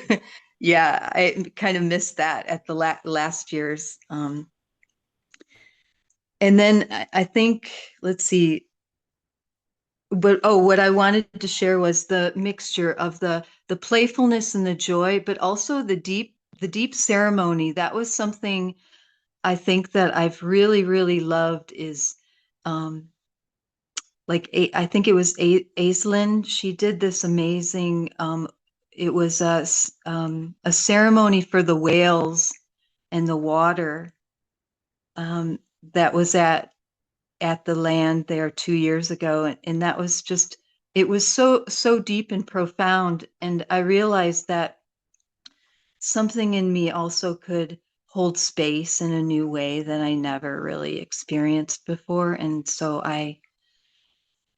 maybe that's something that I felt like came for myself from that experience. And then this last year, the workshops and the more of the tribal members and the indigenous peoples that, Susan Powell, the pipe ceremony that she did, that was so profound. I'd never experienced a pipe ceremony before, and the blessings of the land and the being. So, I just really, really love it. And one thing that I've continued with since last year, Beverly Templeton came from Florida, and she did a workshop with the Lemurian Mother Tree activation. And so ever since then, she's been having online circles where we meet once a month and we connect with that Lemurian Mother Tree energy, and then connect and like send out blessings to different spaces and places. And I feel like by doing those meditations, it's helping to open me up a little more to that the interior and exterior world. Because I know that I've like felt things, but I haven't actually seen with my eyes, like a fairy or a Sasquatch, but I've had dreams and also feel the energies of being like in the forest and with the plants and with the earth, and feel that within myself. And so I'm really grateful for this group of people and for the Fairy Congress in that way. Just yeah, I just feel like I'm just beginning to kind of open up more and more, and try to become confident in my shyness and vulnerability. Just like a little plant, that starts to unfurl.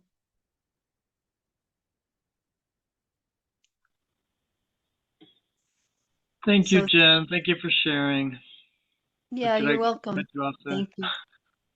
Hey, you guys, I gotta hop off, but I'm so grateful for all of you. Looking forward to seeing you guys tomorrow, and I know Sunday, got a big call, big talk ceremony and everything. Much gratitude. Yes. Keep going, yeah.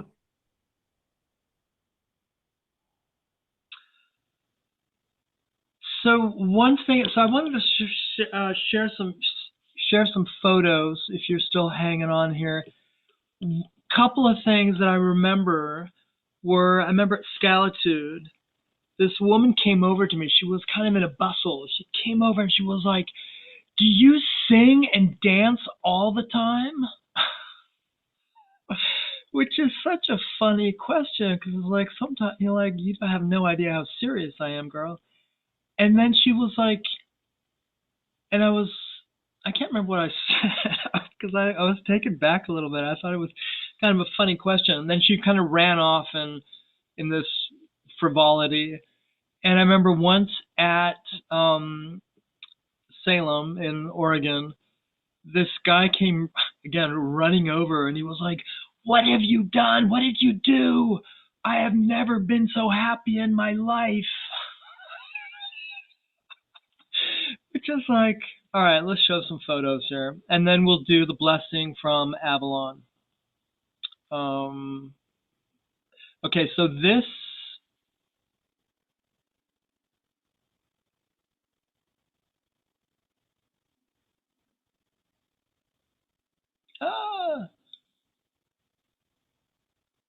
Okay, so this is from the Instagram, where we have a lot of photos. We've also got a lot of photos. So this is like, if you're ever miserable, go watch photos of Fairy Congress.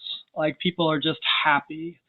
When Trump does something stupid and you're in funk, look at photos. So we've got photos. If you go to fairycongress.com, in the archives, there's lots of photo slides from the different years. And then the Facebook page also has photos, and you can go into archives. Okay, so here's Skeeter. I call it is bear drag.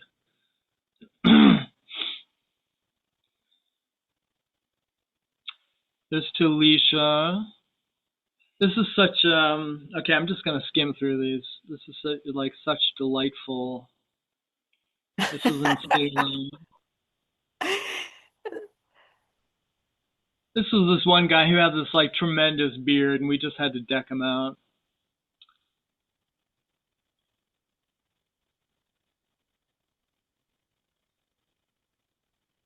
Yeah, so there was this time earlier this year when with like the political situation was getting really weird, and I just needed to look at something happy. These are the photographs that that put a smile on my face.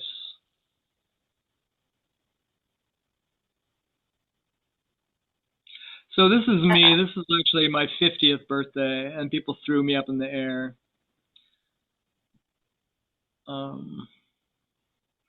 I can't remember what her name was. Every year we had a Earth ball. That's Deborah Koff-Chapin. So this one year we had this tremendous spiral dance. I think it was one of the years we were kind of close to 300 people, but it was great. That's David Lichtman. Yeah, he got pushed over the cliff by a bear a couple of years ago, so he's no longer on this plane. And he was just fabulous. There's some dancing out in the field. Whoops. I also post like interviews here, and let's see.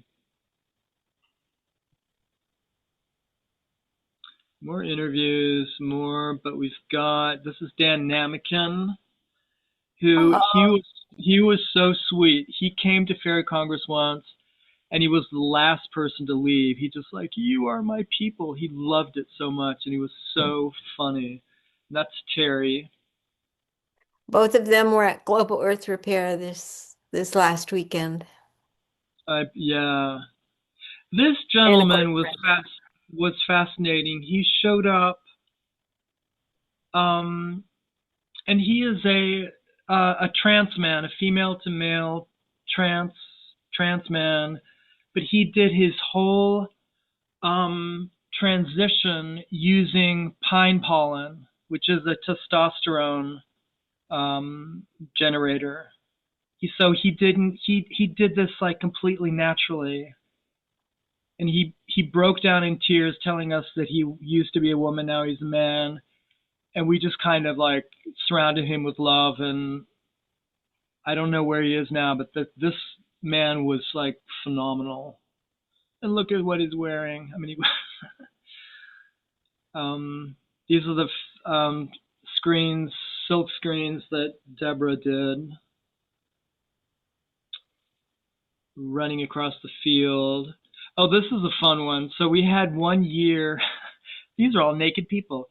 1 year, the theme was ignition, and it had to do with like starting things and generating things. And so there was rolling thunder that whole weekend, and it would rain at like 6 a.m. Everything was wet, but then there would be rolling thunder.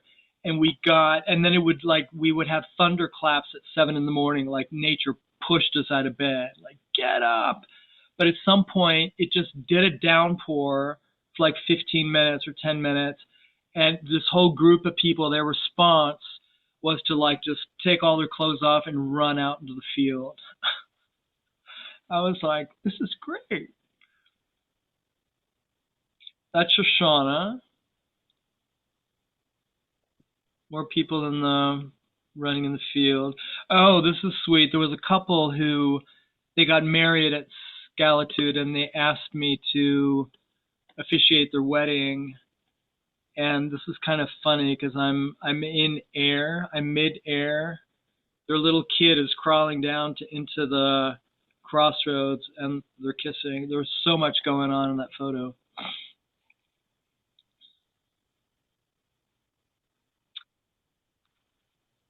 This is the charge. I don't know what's going on there.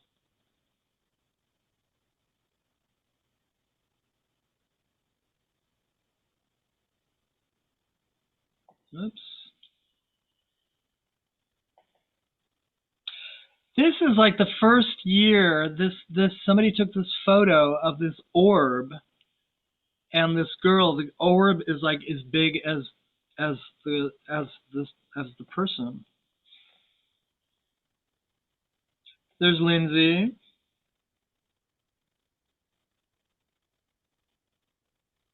Like, look at that glee.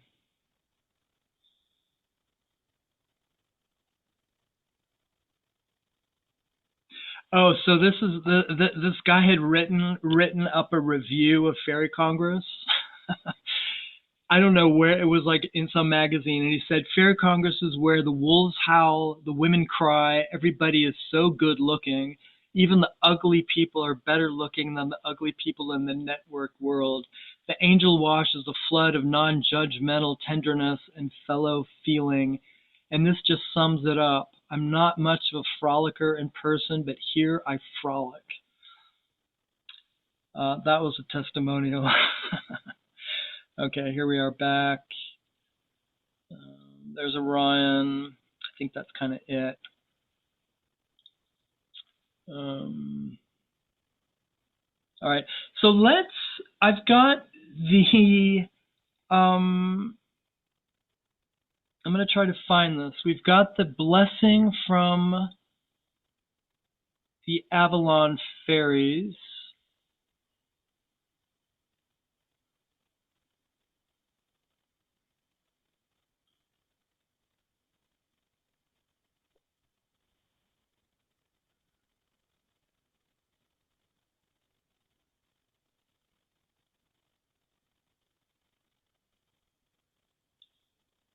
Okay, I'm going to share the screen again.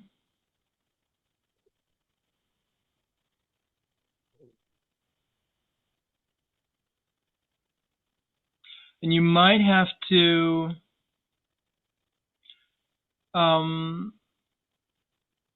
lean forward to the speakers. I just got this couple of right before we did this. Okay, Sherry. Okay, sharing. Can people see this? Now we can. Are you sharing computer sound as well, Jan? Thank you. Thank you. Okay.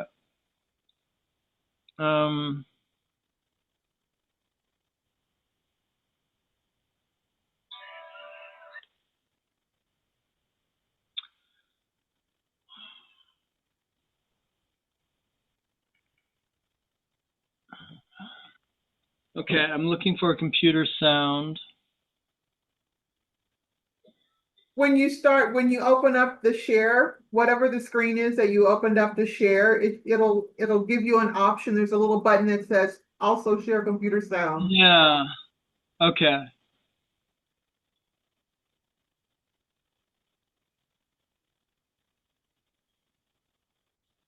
Thank you, Marla.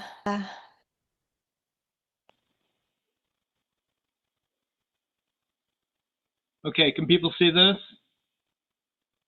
Okay. Yes. But we can't hear anything. You don't have the sound on. No, The sound at the bottom sound isn't spot, on. Jan. Thank you, Marla. Where have you been all my life? Thank you.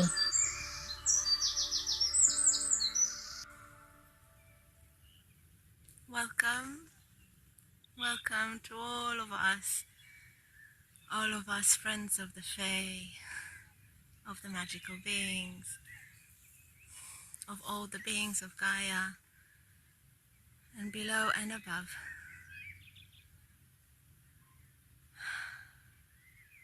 I'm here to mediate a bit of energy and blessing from this land this evening.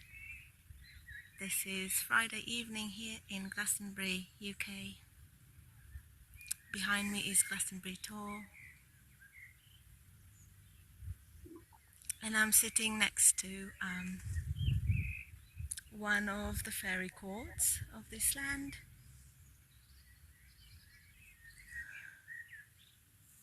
They're already coming to give me a gift.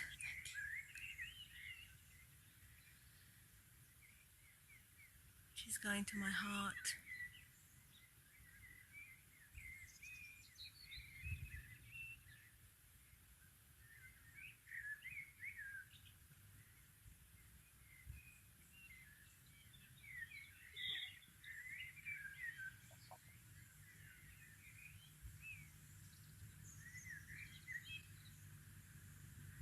You can just relax and tune in to this beautiful, beautiful energy today.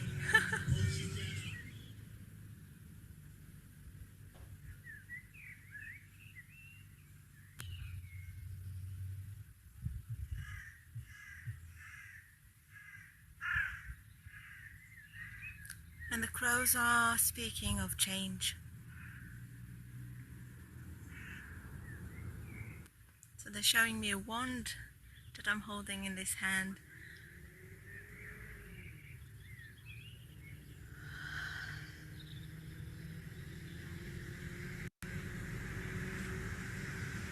To bring love, prosperity, joy,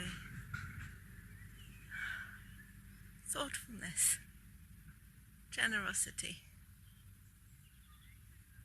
new beginnings, positive change.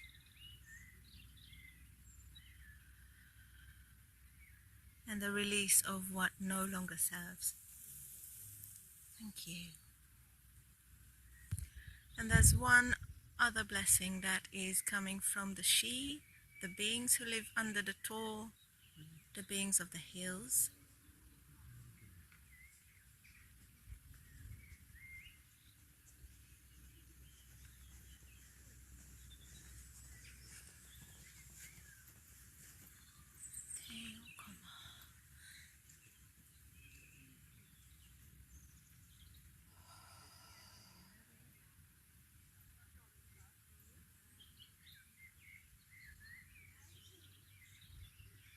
And they want to bring us, they're showing me like a silver cloth that is like a cloak. And it's wrapping us like a protective layer.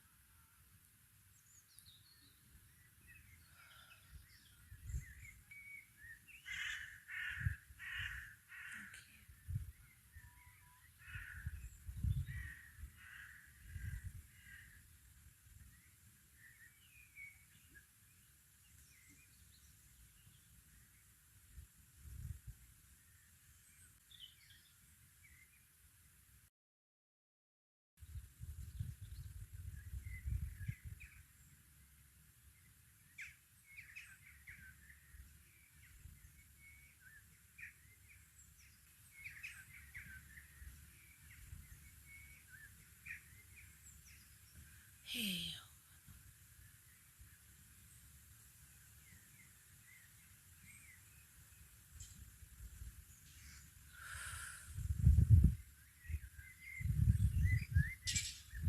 Oh, hikina.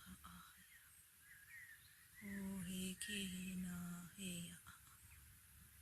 Oh, hikina. In the turmoil that is to come, they want to hold you stable, steady, wrapped in the silver, shining, protective shield that they are gracefully bestowing upon us. As Turtle Island falls and is reborn.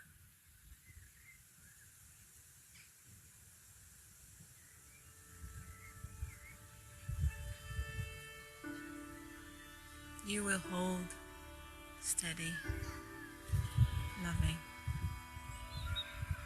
untouched.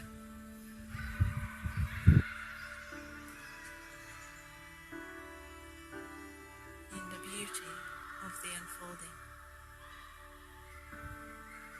May you be blessed. Each in your role as the sky meets the earth.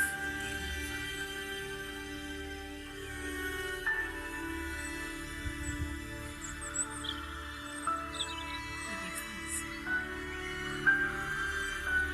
give thanks.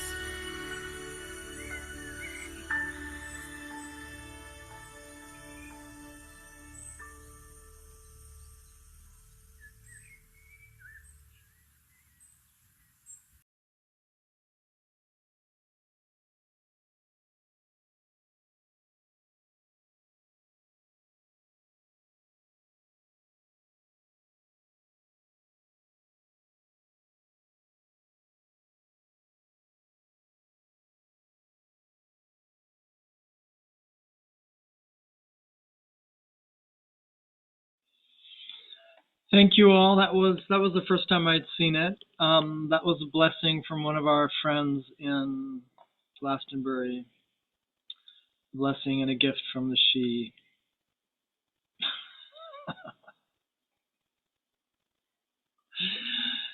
One person we haven't heard from, Lindsay. Are you there? Do you have anything you want to have? Do you want to have the last?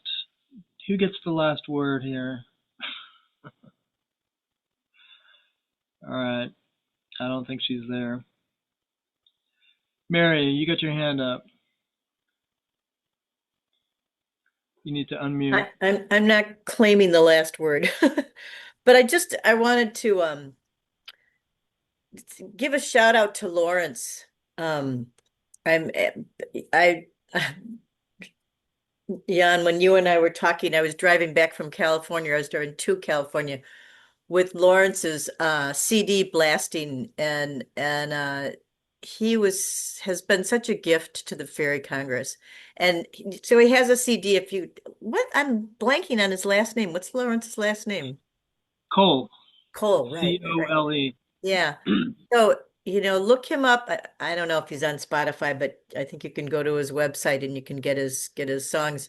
But he wrote at the end of his CD, he spoke about people joining together in song and how I wrote it down, how it creates sweet affection, that builds when sharing music, food, laughter, and action. And that just kind of epitomizes to me what the Fairy Congress was, because it's like, different people talk about they arrive and they feel so welcome, and it's like this incredible love fest. And people working in the kitchen and working there and just being there, and all the amazing presenters. I mean, just amazing presenters, 25 years of amazing presenters, and the teaching and spending time, it's just such a bond. And that sweet affection, the phrase that he says, how it builds sweet affection, that's I think that's what it's been all about. Across the plane, I mean, across, between us and nature, I mean, that's what this has changed my life, is that nature is it. And to have made that connection because of the Congress is just, it's like totally changed everything. But I just wanted to honor Lawrence. He was a wonderful music person and early on, and we've had a lot of beautiful music and everything. Anyway, I'm rambling now, but thank I'll you. let him know. Thank you, Mary. Would you? I I really want to will. come I see him. will. Yes. Tell him I absolutely adore him. Yeah. Thank you.